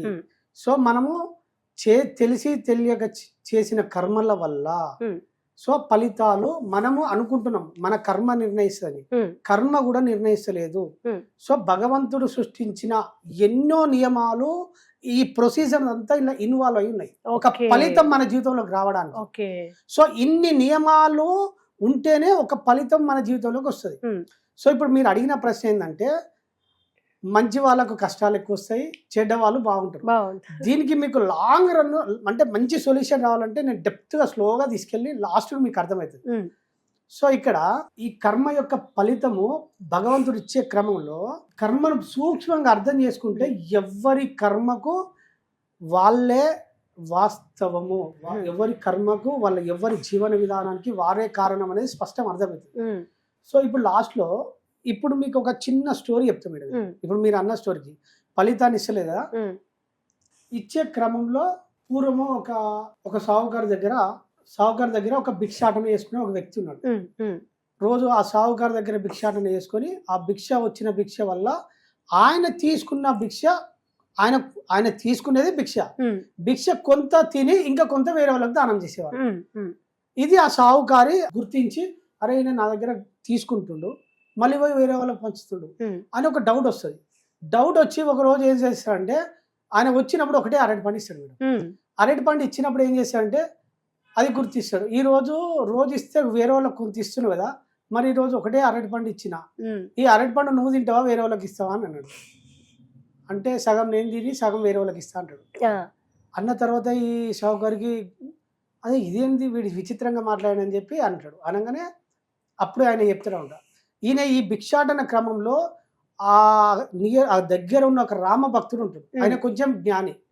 ఈ భిక్షాటన చేసే క్రమంలో వాళ్ళ ఇంటికి వెళ్ళినప్పుడు ఆ రామ భక్తుడు ఏం చేస్తాడంటే 3 జన్మల భిక్షగాడు మన ఇంటి ముందుకు వచ్చిండు, కొంత భోజనం పెట్టి కొంచెం భిక్ష వేసి పంపి అని వాళ్ళ భార్యకి చెప్తాడు. రామభక్తుడు 3 జన్మల భిక్షగాడు అంటాడు.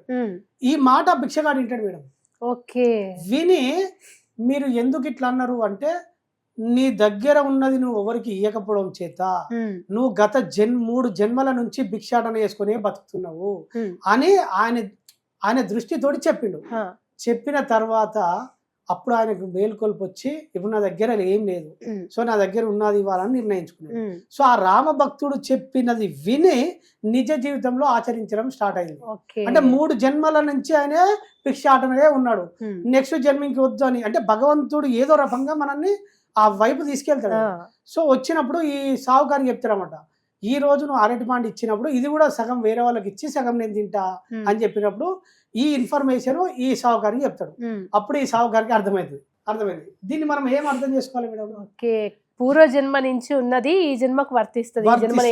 అంటే మనము నిరంతరము ఎన్నో కర్మలలో ఇన్వాల్వ్ అయి ఉండడం వల్ల మనకి ఇవ్వడం లేకపోవడం వల్ల బీదవాళ్ళుగానే ఉన్నారు. వాళ్ళ దగ్గర ఉన్నది. ఇప్పుడు ఈ సూత్రం ఏం చెప్తుంది మనకు, ఈ చిన్న స్టోరీ లాగానే అనిపిస్తుంది కానీ ఇలా సందేశం ఏం చెప్తుందంటే మనం జన్మల నుంచి పుణ్యము అంటే మనం ఫలితాన్ని నిర్ణయించే ఫలితాన్ని సృష్టించుకోలే, అదే కంటిన్యూ అవుతా ఉంది. అంటే ఇప్పుడు ఈ వరుసగా అప్పుల పాలు అయ్యే వాళ్ళకి కూడా రీజన్ ఇదేనా? అప్పుల పాలు ఎందుకు అవుతారంటే సృష్టి ఏం చేస్తా అంటే నీ సర్వైవ్ కావాలి కదా, నీ జీవన విధానాన్ని ముందుకు తీసుకెళ్ళడానికి ఏదో ఒకటి సమకూర్చుతుంది, నీ కర్మానుసారం సమకూర్చే దానిలో ఇట్లా 2 ఉంటాయి మేడం.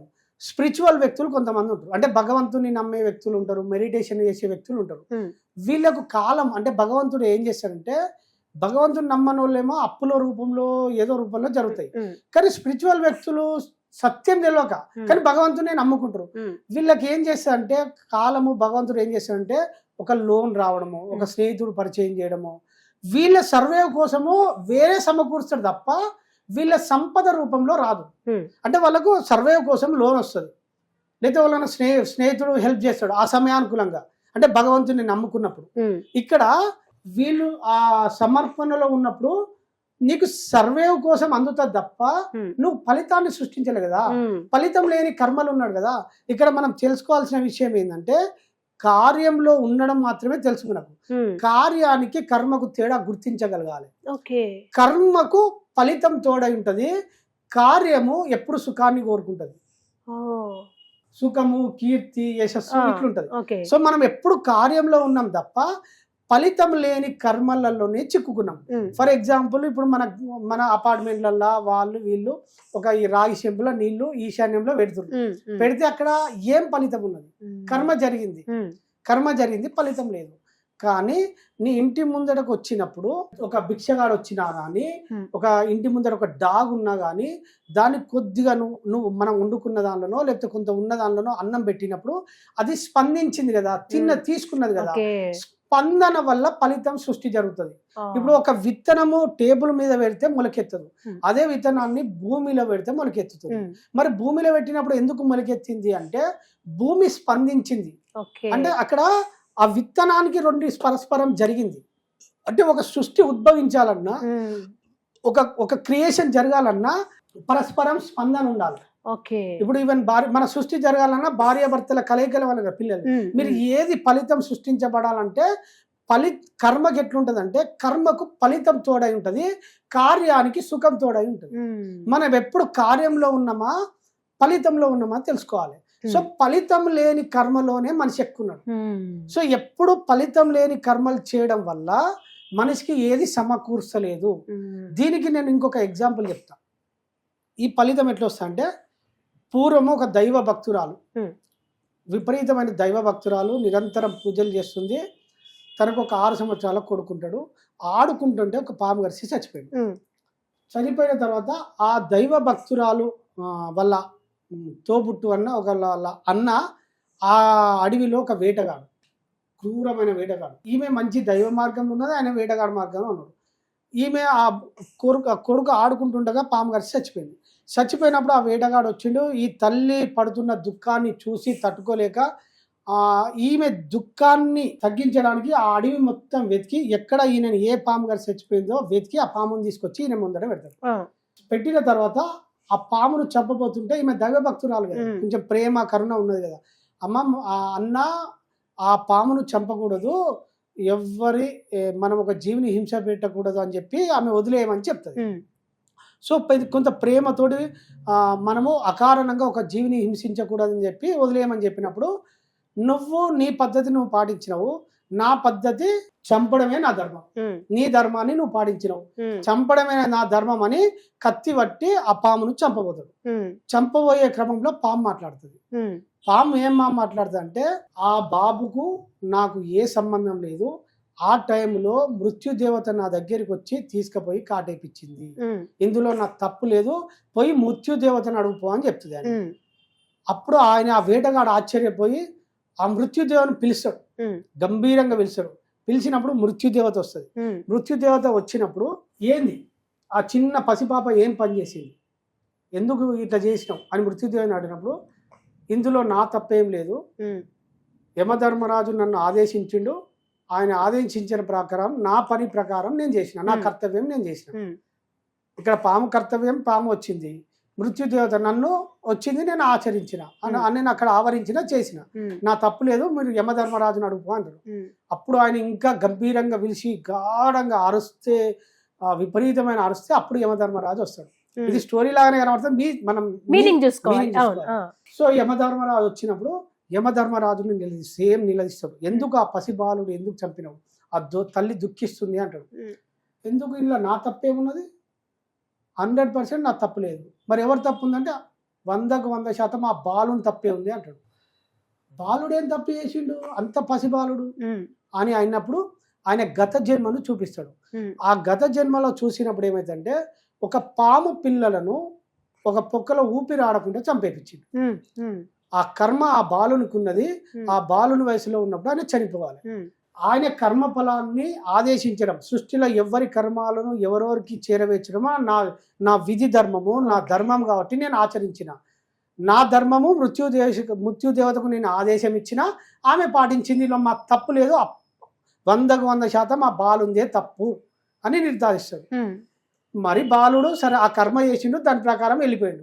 మరి తల్లి ఏం చేసింది అని అడుగుతాడు. అప్పుడు ఆ తల్లి ఏం చేసిందంటే, ఆ తల్లిని గత జన్మలో ఒక తల్లికి గర్భశోగం మిగిల్చింది, అంటే పిల్లలను దొంగిలించి వేరే దగ్గరికి తీసుకెళ్ళింది. సో ఇంకో తల్లికి గర్భశోగం మిగిలించడం వల్ల ఆ కర్మ ఆ తల్లికి ఉండడం వల్ల ఈ అబ్బాయి కర్మ ఇంటర్లింక్ అయ్యి ఆ గర్భశోకం ఈమె అనుభవించాలి కాబట్టి ఆ బాలుడు వచ్చి ఈమె దగ్గర జన్మ తీసుకొని వెళ్ళిపోయిండు. దీన్నే కర్మ రుణానుబంధం రూపేణం పశుపత్తి సుతాలయ అంటే కదా. సో కర్మానుగుణంగా ఏ రుణం ఉంటే వాళ్ళు ఎట్లా రావనో అట్లా జరుగుతుంది. సో ఇక్కడ మన క్లారిటీగా అర్థమైంది ఏంటంటే, ఇంట్లో ఎవరు తప్పున్నది, ఎవరి కర్మానుసారమే జీవితం నడుస్తుందా లేదా. ఇక్కడ యమధర్మరాజు తప్పు లేదు, మృత్యుదేవత తప్పు లేదు, కానీ శిక్ష అనుభవించడానికి ఎట్లా కారణం మీరు. ఇప్పుడు ఆ తల్లే శిక్ష అనుభవించాలి. శిక్ష అనుభవించాలంటే ఏం చేయాలి, బాబు పుట్టాలి. పుట్టిన తర్వాత కాలక్రమేణా ఆ కొద్ది రోజుల తర్వాత పెరిగిన తర్వాత గర్భశోకం అనుభవించాలంటే నీకు ఫస్ట్ నీకు అది సృష్టి ఇవ్వాలి. అవును అవును ఇచ్చిన తర్వాత అది గుంజుకుంటుంది సృష్టి. ఆ, ఇచ్చింది ఈ బాలుని అంటే ఇది అమ్మకూర్చడానికి సృష్టిలో నీకు ఇంకా ఎంత పెద్ద ప్రొసీజర్ ఉంది. ఓకే. ఇక్కడ పామును వాడుకున్నది, మృత్యుదేవతను వాడుకున్నది, యమధర్మరాజు ఆయన. అంటే ఇందులో ఎవరు తప్పున్నది? ఎవరి కర్మ వాళ్ళు అనుభవించారు. ఎవరి కర్మానుసారము సృష్టి వాళ్ళని డిజైన్ చేసి పెట్టింది. ఓకే. ఇక్కడ మనం ఎవరిని నిందించడానికి ఛాన్స్ లేదు. ఒకరిని మనం ఏంది నాకు ఇది నువ్వు తప్పు చేసినావు, నన్ను మోసం చేసినావు అనడానికి ఛాన్స్ లేదు. ఇక్కడ ఓకే. ఈ నియమాలు, సృష్టి నియమాలు ఎట్లా పనిచేస్తున్నాయంటే సృష్టి కాలానుగుణంగా నీ కర్మను అనుసరించి ప్రకృతి నీకు ఏది సమకూర్చనో అలా ఆ వ్యవస్థల్ని వాడుకొని నీకు మొత్తం ఒక స్కెచ్ చేసి రెడీ చేసి పెడుతుంది. ఓకే బుద్ధాజీ, ఇప్పుడు మనకి ఇది అర్థమైంది కదా ఈ ప్రాసెస్ అంతా. సరే, అప్పుల పాలైన వాళ్ళు, అనారోగ్యంలో ఉన్న వాళ్ళు, పూర్వజన్మ బ్యాడ్ కర్మ అంతా ఉన్నవాళ్ళు మన కర్మని, మన బ్యాడ్ కర్మని మనం తొలగించుకోవచ్చు ఈ జన్మలో ఛాన్సెస్ ఏమైనా ఉన్నాయా? ఇవన్నీ గుర్తించాలి కదా మేడం. ఇప్పుడు మీరు అన్నది ఇవన్నీ తొలగించుకోవాలి. తొలగించుకోవాలంటే ఫస్ట్ మనిషి తెలుసుకోవాలి. ఇప్పుడు ఫలితం లేని కర్మలు చేస్తున్నాము అని ఒక ఇన్వాల్వ్ అయిపోయినాము. సో ఇప్పుడు ఒక రైతుకు నేను ఏ పంట వేస్తే నాకు ఎంత పంట వస్తుందని ముందు గుర్తిస్తాడు. ఫస్ట్ ఇక్కడ ఏం చేస్తున్నాం అంటే మనం సొసైటీని ఫాలో అవుతున్నాం, మూఢనమ్మకాలను ఫాలో అవుతున్నాం. మూఢనమ్మకాలను ఫాలో అయ్యి ప్రపంచంలో ఒకరు చెప్పింది ఫాలో అవ్వకుండా, దాన్ని సత్యాన్ని పరిశీలించకుండా గుడ్డిగా నమ్మి ఫాలో అవడం వల్ల ఇంకా విపరీతమైన పోకడ వస్తుంది. కానీ ఇక్కడ కారణాన్ని మనిషి వెతకలేకపోతుండు. మూల కారణం ఏంటంటే ఇక్కడ వీళ్ళు సమస్యను, పరిష్కారం రెండు ఉంటాయి. సమస్యలో చూడకుండా పరిష్కారం వైపు వెతుకుతుండ్రు. నాకు ఇప్పుడు ఒక సమస్య ఉంది, నాకు ఆర్థిక సమస్యలు ఉన్నాయి. కాబట్టి నేను ఏం చేయాలి? నేను ఏదో గురువుని అడగాలి, లేకపోతే పెద్ద మనిషిని అడగాలి, లేకపోతే ఒక పండితుడిని అడిగితే ఏం చేస్తాడు? నువ్వు ఈ పూజ చేసుకో బాగుపడతావు అని చెప్తాడు. అయ్యగా వేరే దగ్గరికి పోతే ఇప్పుడు మనకి ఏ డాక్టర్, హోమియోపతి దగ్గరికి పోతే ఆయన ఒక మంది చెప్తాడు, ఏ డాక్టర్ దగ్గర పోతే ఆయన మంది చెప్తాడు. సో ఇప్పుడు ఒక మంత్రగాని దగ్గరికి పోతే తాంత్రిక విద్యలు చెప్తాడు, లేకపోతే ఈ అమ్మవార్ల దగ్గరికి పోతే ఇక్కడ అమ్మవారికి పండుగ అయ్యి, జంతు బలి అయ్యి, ఇవన్నీ చెప్తారు. అంటే ఎవరు చెప్పింది వీళ్ళు ఏం చేస్తారు? దాన్ని పాటించుకుంటూ పోతారు. సో ఇక్కడ ఆర్థిక సమస్యల కోసం ఒక గ్రామంలో ఉన్న మధ్య ఏంటంటే, ఫర్ ఎగ్జాంపుల్ ఒక అమ్మవారికి పండుగ చేయమని చెప్తుంది. అమ్మవారు ఏం చేస్తుంది? అమ్మవారు ఉత్సవం కోరుకుంటుంది, కానీ జంతు బలి కోరుకోదు. ఈయన ఏం చేస్తాడు? ఎల్లమ్మ పండుగనో, పోషమ్మ పండుగనో, లేకపోతే ఏదో పండుగ పెట్టుకుంటాడు. వీడే అప్పుల పాలై ఉన్నాడు. ఇంకా ₹1,00,000 అప్పు తెచ్చి చుట్టాలని అందరిని పిలిచి, అందరిని బలగం పిలిచి ఉల్టా ₹1,00,000 ఖర్చు పెట్టుకొని ఆ పండుగ చేస్తాడు.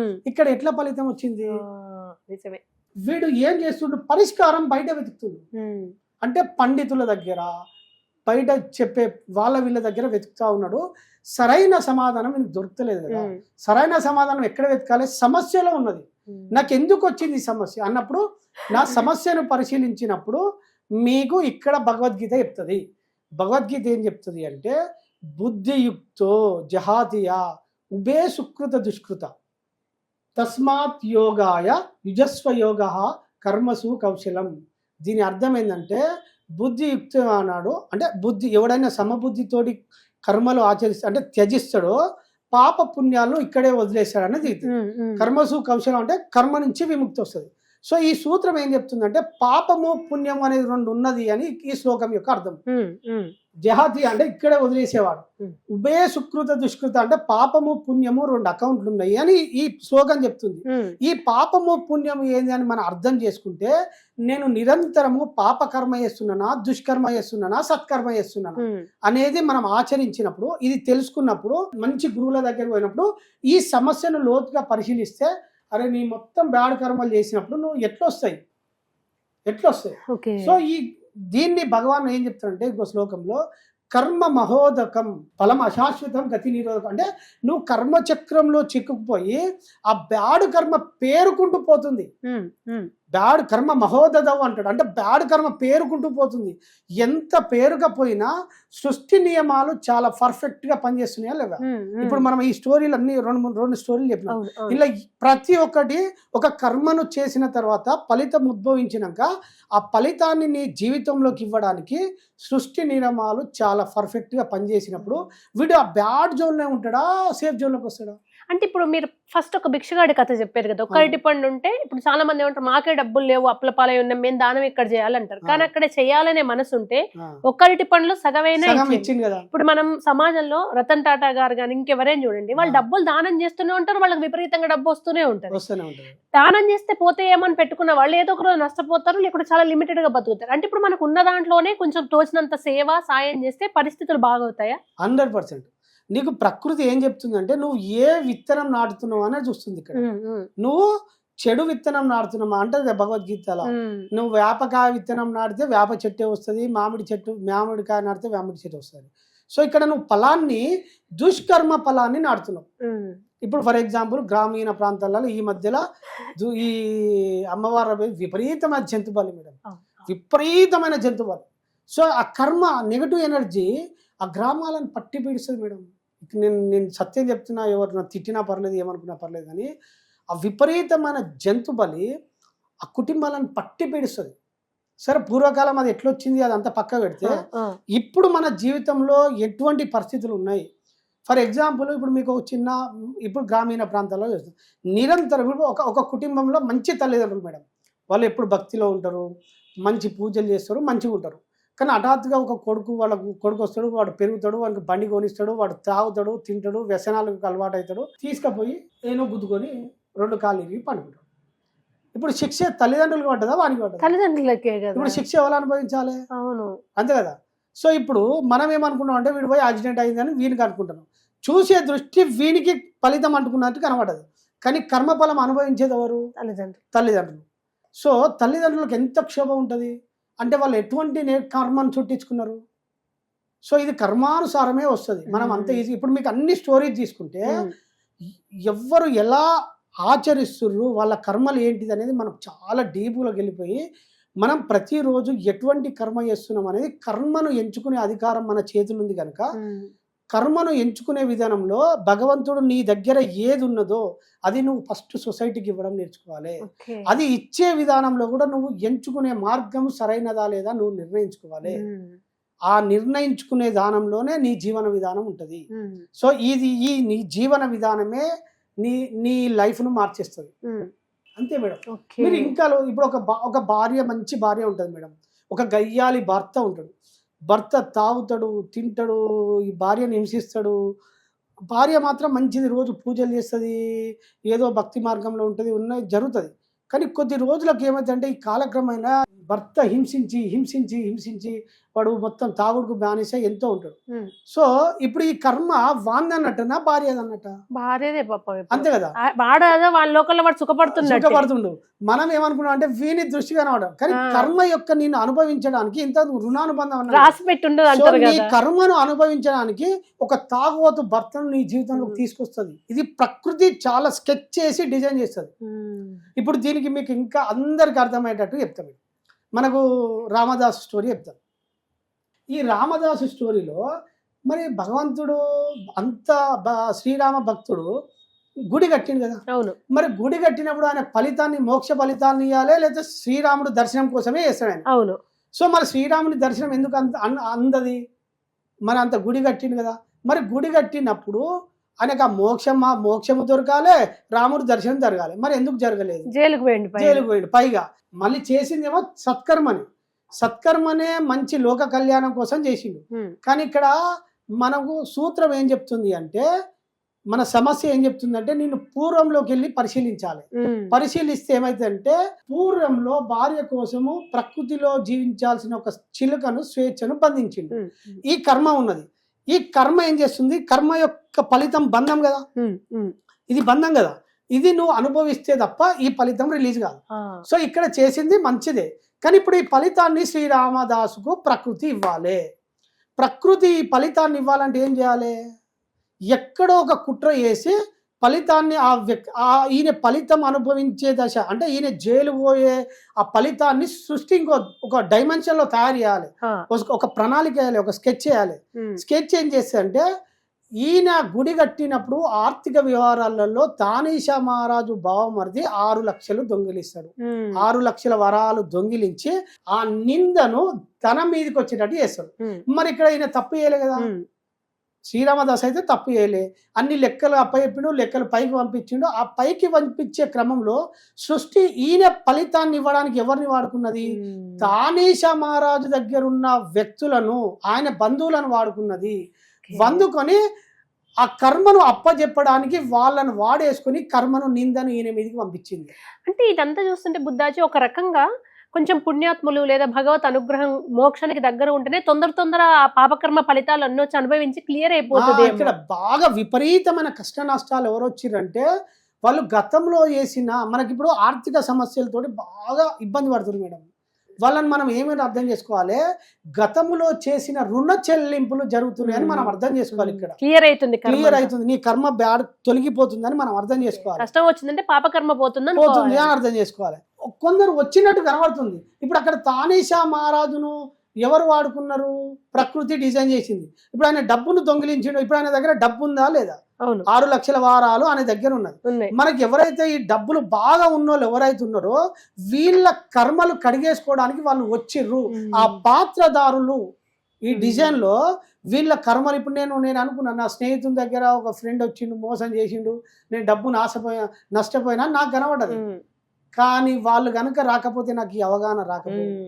అంటే నా కర్మ డిజాల్వ్ అయిపోయింది, నా పాపం మొత్తం వెళ్ళిపోయి నేను మంచి మోక్ష మార్గంలో సన్మార్గంలో వచ్చినాయి. సో ఇప్పుడు నేనేమనుకున్నా అంటే నాకు ఇంతకు ముందుకు డబ్బు మోసం చేసిను, నా జీవితం గందరగోళం అయిపోయింది, ఇవన్నీ జరిగినాయని నేను అనుకుంటున్నా. కానీ అవన్నీ సమకూర్చడం వల్ల నేను దైవ మార్గంలోకి రావడం ఒకటి, కొంత ఈ సన్మార్గంలో ధర్మం తెలుసుకోవడము, ధర్మాన్ని ఆచరించడము, నాతో పాటు 10 మందికి ఆచరింపజేయాల ప్రకృతి నాకు అవకాశం. సో ఇక్కడ నా కర్మలు కరిగినప్పుడు నేను మళ్ళీ ఇప్పుడు నా జీవితంలో నేను ఆర్థిక సంపద మార్చుకోవడానికి నేను ఏం చేసిన, ఇవన్నీ పరిశీలించిన తర్వాత నా ఉద్యోగంలో వచ్చిన సంపద నేను అప్పుడు ఏం చేసిన అంటే దాన ధర్మాలకు కేటాయించిన. ప్రతి నెల నా జీతం రాగానే ఒక గోదాంకి వెళ్ళి ఒక 2000 అరటి పండ్లు కొనుక్కపోయి దేవస్థానాలకు అడిగిపోయి కోతులకు అరటి పండ్లు పెట్టడము, డైలీ వీధి కుక్కలకు ఫుడ్ పెట్టడము, అనాథాశ్రయాలలో వాళ్ళకు పిల్లలకి ఏదైనా అవసరం ఉంటే కోనియడం. ఇక నేను డబ్బును ఎక్కడ చేసిన, ఇక్కడ బ్యాంకులో డిపాజిట్ చేయాలి, ఒక చిట్ ఫండ్ కంపెనీ దగ్గర నేను చిట్ ఫండ్ డబ్బులు చేయాలి. మొత్తం ఇవన్నీ నాకు ఈ సత్యం అర్థమైపోయినాక నేను ఆ వ్యక్తులను మొత్తం కనెక్షన్ కడి చేసి నా డబ్బును ఎక్కడ పెట్టినా అంటే ప్రకృతిలో పెట్టుబడి పెట్టిన. ఇక్కడ పెట్టుబడి పెట్టినప్పుడు ఇప్పుడు నేను ఇంకా నా ఉద్యోగ కర్మ ప్రకారం నేను ఇంకా 20 ఏళ్ళు 2040 దాకా నేను ఉద్యోగం చేయాలి, అంతే కదా. సో ఇప్పుడు నా ప్రారంభ కర్మలో నాకు ఇంక 20 ఏళ్ళు ఉద్యోగం ఉన్నది. ఇప్పుడున్న ఈ ఫ్రీ బస్ పుణ్యాన ఆ ఉద్యోగం చేయలేని కష్టం వచ్చింది. సో నాకు ఈ సత్యం అర్థమైనాక ఇది అంతే కాదు, నాకు ఇంకో సోర్స్ దొరకాలంటే నేను ఏం చేయాలో అది చేసిన తర్వాత ఇప్పుడు నేను సంవత్సరం అయింది ఉద్యోగం మానేసి, 10 నెలలు అవుతుంది. ఇప్పుడు ఉద్యోగం మానేసి నేను నిరంతర నా సత్కర్మలో, అంటే నేను ఎక్కడ ఫలితం వస్తుందో ఆ ఫలితాన్ని చూసి, నేను ఎక్కడ మంచి ఫలితం ఉంటుందో ఆ ఫలితాన్ని చూసి నేను కర్మలు చేస్తున్నా. ఇక్కడ ఫలితం ఎవరిస్తారో తెలుసుకోవాలి మళ్ళా. సో ఇప్పుడు మీకు ఉద్యోగంలో యజమాని ఫలితం ఇస్తాడు, సృష్టిలో ఎవరు ఫలితం ఇస్తారంటే సృష్టి ఫలితం ఇస్తుంది. సృష్టి ఎట్లా ఫలితం ఇస్తుందో ఇప్పుడు ఈ కంపెనీలో పనిచేసిన వాటి కంపెనీ యాజమానిస్తుంది. ఇప్పుడు సృష్టిలో ఎవరు ఫలితం, సృష్టి ఎట్లా ఫలితం ఇస్తుంది అంటే ఈ సమస్త సృష్టిలో ఆకలితోటి ఎవడున్నాడో వాని బాధ్యత ఎవరిది? ఆ బాధ్యత సృష్టిదే, భగవంతునిదే కదా. సో భగవంతునిదే కదా. ఆ భగవంతుని బాధ్యత కనుక ఆ భగవంతుని కర్మలు ఎవడైతే ఆచరిస్తాడో ఆ కర్మలకు ఫలితాన్ని ఎవరిస్తారంటే భగవంతుడు ఇస్తాడు. సో ఆ సృష్టి ఎట్లా ఇస్తుంది అంటే ధర్మం ప్రకారం ఇస్తుంది. నీకు ఇంతకు ముందుకు మొత్తం మీకు 2-3 స్టోరీలు ఏం చెప్పినా ప్రకృతి ఎన్నో రూల్స్ ఎన్నో నియమాలు ఉన్నాయి. ధర్మం ఎలా పనిచేస్తుందంటే ఎన్నో ఈ సృష్టిలో ఉన్నాయి. ఇప్పుడు అక్కడ పామును వాడుకున్నది, మృత్యుదేవతను వాడుకున్నది.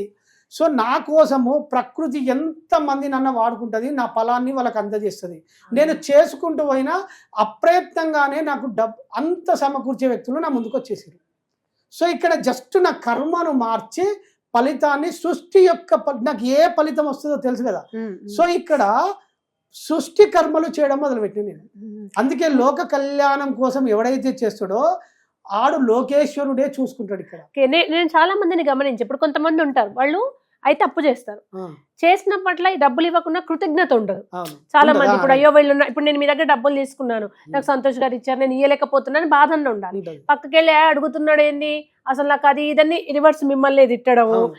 లేకుంటే అప్పు తీయడం కోసం మోసము, కన్నింగు, ఇట్లా అంటే మీరు అన్నట్టుగా బ్యాడ్ కర్మలోనే కూరుకుపోయిన వాళ్ళు ఉమ్. జీవితాంతం ఇంకా బ్యాడ్ కర్మలో ఉన్న వాళ్ళనే చూస్తున్నాను నేను. వాళ్ళు ఎదగట్లేదు జీవితంలో. అదే కదా అజ్ఞానం.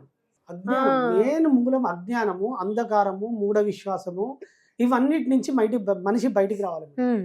ఇది చాలా సూక్ష్మంగా పరిశీలించి ఇప్పుడు ఒక రకంగా మనం చెప్పడానికి కారణం ఏంటంటే ఈ అజ్ఞానాన్ని తొలగించడం. ఓకే, మీకు మంచి జరగాలంటే మీరు ఫస్ట్ మంచి చేయాలి. మంచి చేయాలి అంటే ఏదో ఒకటి ఇవ్వండి. ఇప్పుడు నేను ఎంతో కొంత ఒక వ్యక్తికి ప్రాథమిక దశలో చెప్పడము, వాట్సాప్ గ్రూప్ అంటే నా డైమెన్షన్ చూసిరా ఇట్లా నేను చెప్పడం వల్లనే కదా నాకు ఈ ప్రకృతి అన్ని ఇచ్చడం. అంటే నా దగ్గర డబ్బు లేదనుకున్నా, ఫర్ ఎగ్జాంపుల్ నా దగ్గర కొంచెం భగవంతుడు ఇచ్చింది ఈ కొంత సత్యము నేను చెప్పడం స్టార్ట్ చేసిన. ఆ చెప్పడం స్టార్ట్ అయ్యే నాకు ఇప్పుడు ఈ పరిస్థితి ఇంత దాకా తీసుకొచ్చింది. సరే, మీరు మంచి చెప్పారు, సత్యం చెప్పారు, జ్ఞానం చెప్పారు, మంచి జరిగింది.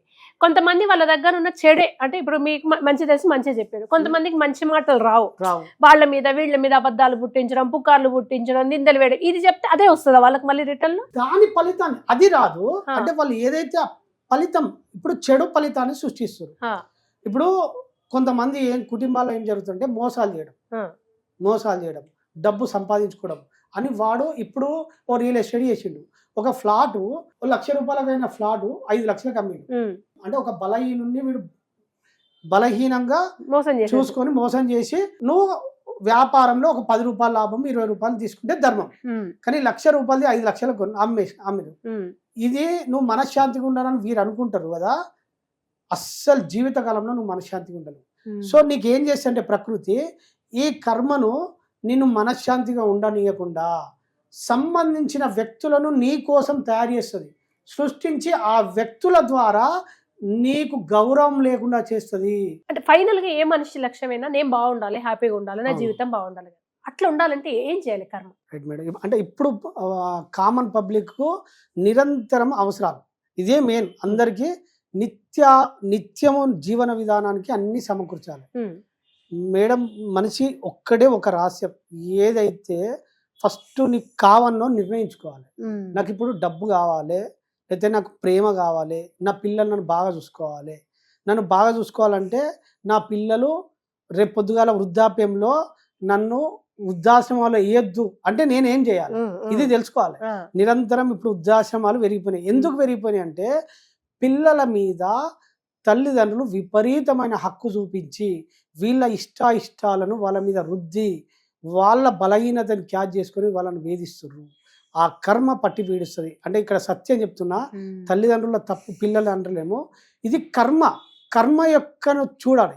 సో ఇప్పుడు నిరంతరం మనం బాగుండాలంటే మీరు పిల్లలకు ఏ విద్యను అందిస్తే బాగుంటుంది, వాళ్ళ జీవితం ఎలా బాగుంటుందో తెలుసుకోవాలి. మీకు మూలం ఎంత బలవంతమైన చదువులు చదివిపించినా వాళ్ళ ప్రారంధం ప్రకారమే వాళ్ళకి దక్కుతుంది తప్ప మీరు నా కొడుకు డాక్టర్ కావాలి, ఇంజనీర్ కావాలి, అమెరికా పోయి సంపాదించాలి, ఇవన్నీ అన్ని ఆలోచించి శ్రీ చైతన్య నారాయణలు వేస్తే వాళ్ళ జీవితాలు మారవు. సో అక్కడ పోయి మీ పిల్లల్ని ఇబ్బంది పెడుతున్నారు తప్ప మీరు వాళ్ళను కరెక్ట్ గైడ్ చేస్తలేరు. వాళ్ళ నిజ జీవితంలో వాళ్ళకి ఏది అవసరమో గుర్తించి అది సమకూర్చడం మీ ధర్మం. ఒకటి, మీ పిల్లలు బాగుండాలంటే మీరు నిర్ణయం తీసుకోండి. నిత్య జీవితంలో నా పిల్లలు బాగుండాలంటే నేను ఏమి చేయాలని నిర్ణయం తీసుకొని మీరు పరిశీలించండి. ఒకసారి పరిశీలించి నిరంతరము ఒక సేవను అలవాటు చేసుకోండి. ప్రకృతిలో నీకు గొప్ప ఫలితాన్ని ఏది ఇచ్చేది అంటే, ఇప్పుడు నేను ఇందాక చెప్పిన కదా మేడం, ఫలితాన్ని ఎవరు ఇస్తారంటే కర్మను ఇచ్చిన వాడే ఫలితం ఇస్తాడు. కర్మను ఇది మళ్ళీ ఇంకా మీకు లోతులో సామాన్య మానవులకు అర్థపెట్టేది చెప్తా.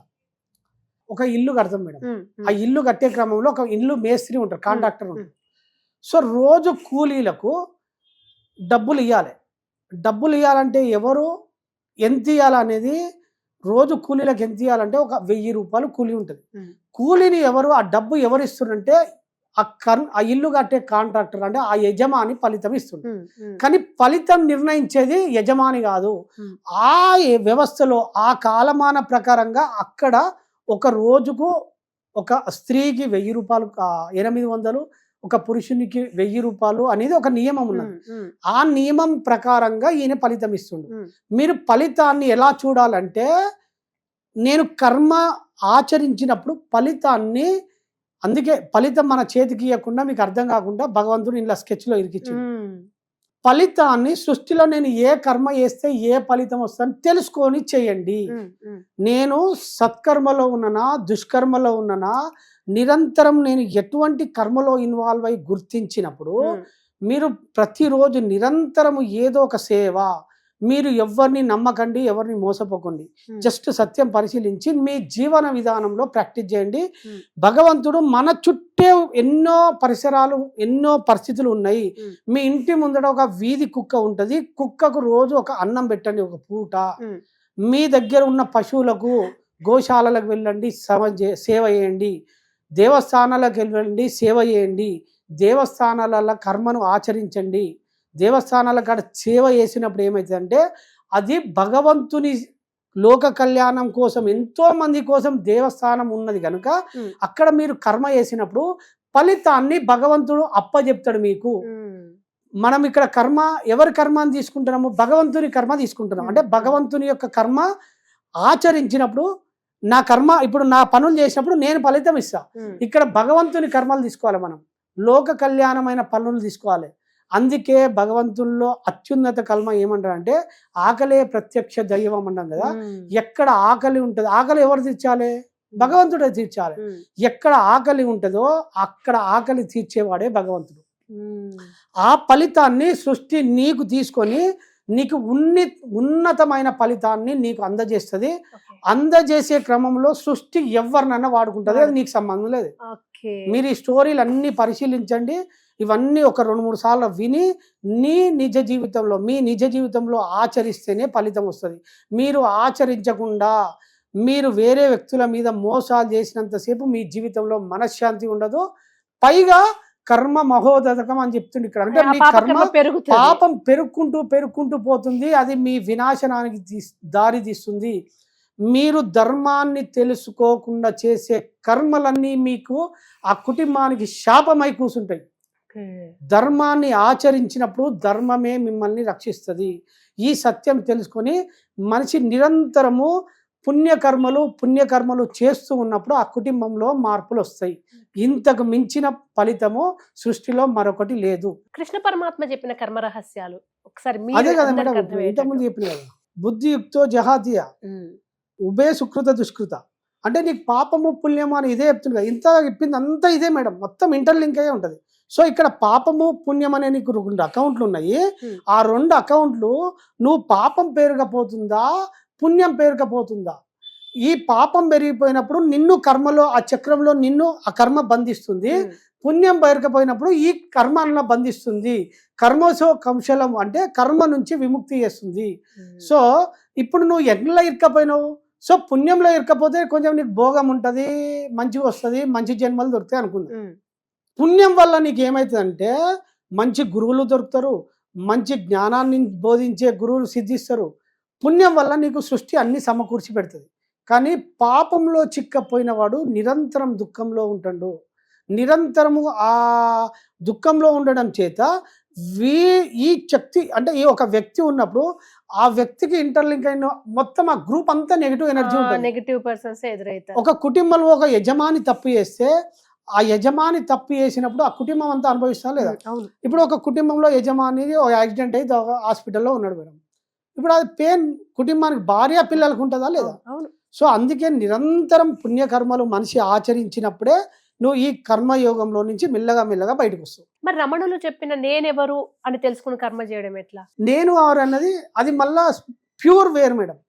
ఇక్కడ భగవాన్ నేనెవరు అని తెలుసుకోను. అప్పుడు భగవాన్ ఎందుకు చెప్పిండంటే, ఫస్ట్ మనిషి ఎన్నో కష్ట నష్టాలు, నిరంతరం కష్టాలలో ఉన్నప్పుడు నీకు అన్ని కర్మలు పోవాలంటే ఫస్ట్ నేనెవరో తెలుసుకోమన్నారు. అంటే నేనెవరు తెలుసుకున్నప్పుడు నీకు కర్మ అంటుకోకుండా ఉంటుంది అన్నమాట. ఇక్కడ 2 నేనులు ఉంటాయి మేడం.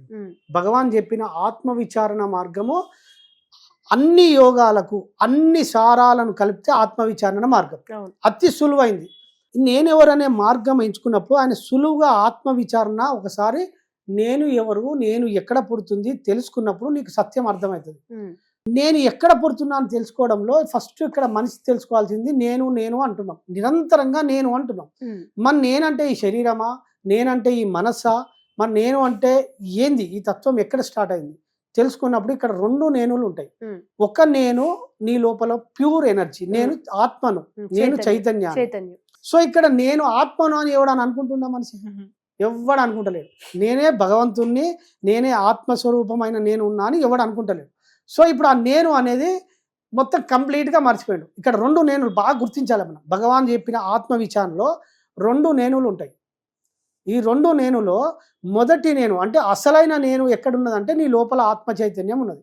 ఇప్పుడు నేను అది అనుకుంటలేను కదా, నేనే ఆత్మ చైతన్యాన్ని అనుకుంటున్నాను అంటే దేహం పేరు నా కీర్తి ఇవన్నీ అనుకుంటున్నాను. ఈ అనుకుంటున్నప్పుడు అది టోటల్గా డిటాచ్ అయింది. అంటే అది అది అక్కడే ఉన్నది కానీ నేను అనుకోకపోవడం వల్ల గుర్తిస్తలేను. సో అది గుర్తించడం వల్ల ఇంకో నేను ఉన్నది ఇక్కడ. ఇంకో నేను ఎవరు? అసలు నేను అని నేను అనుకుంటలేను కదా.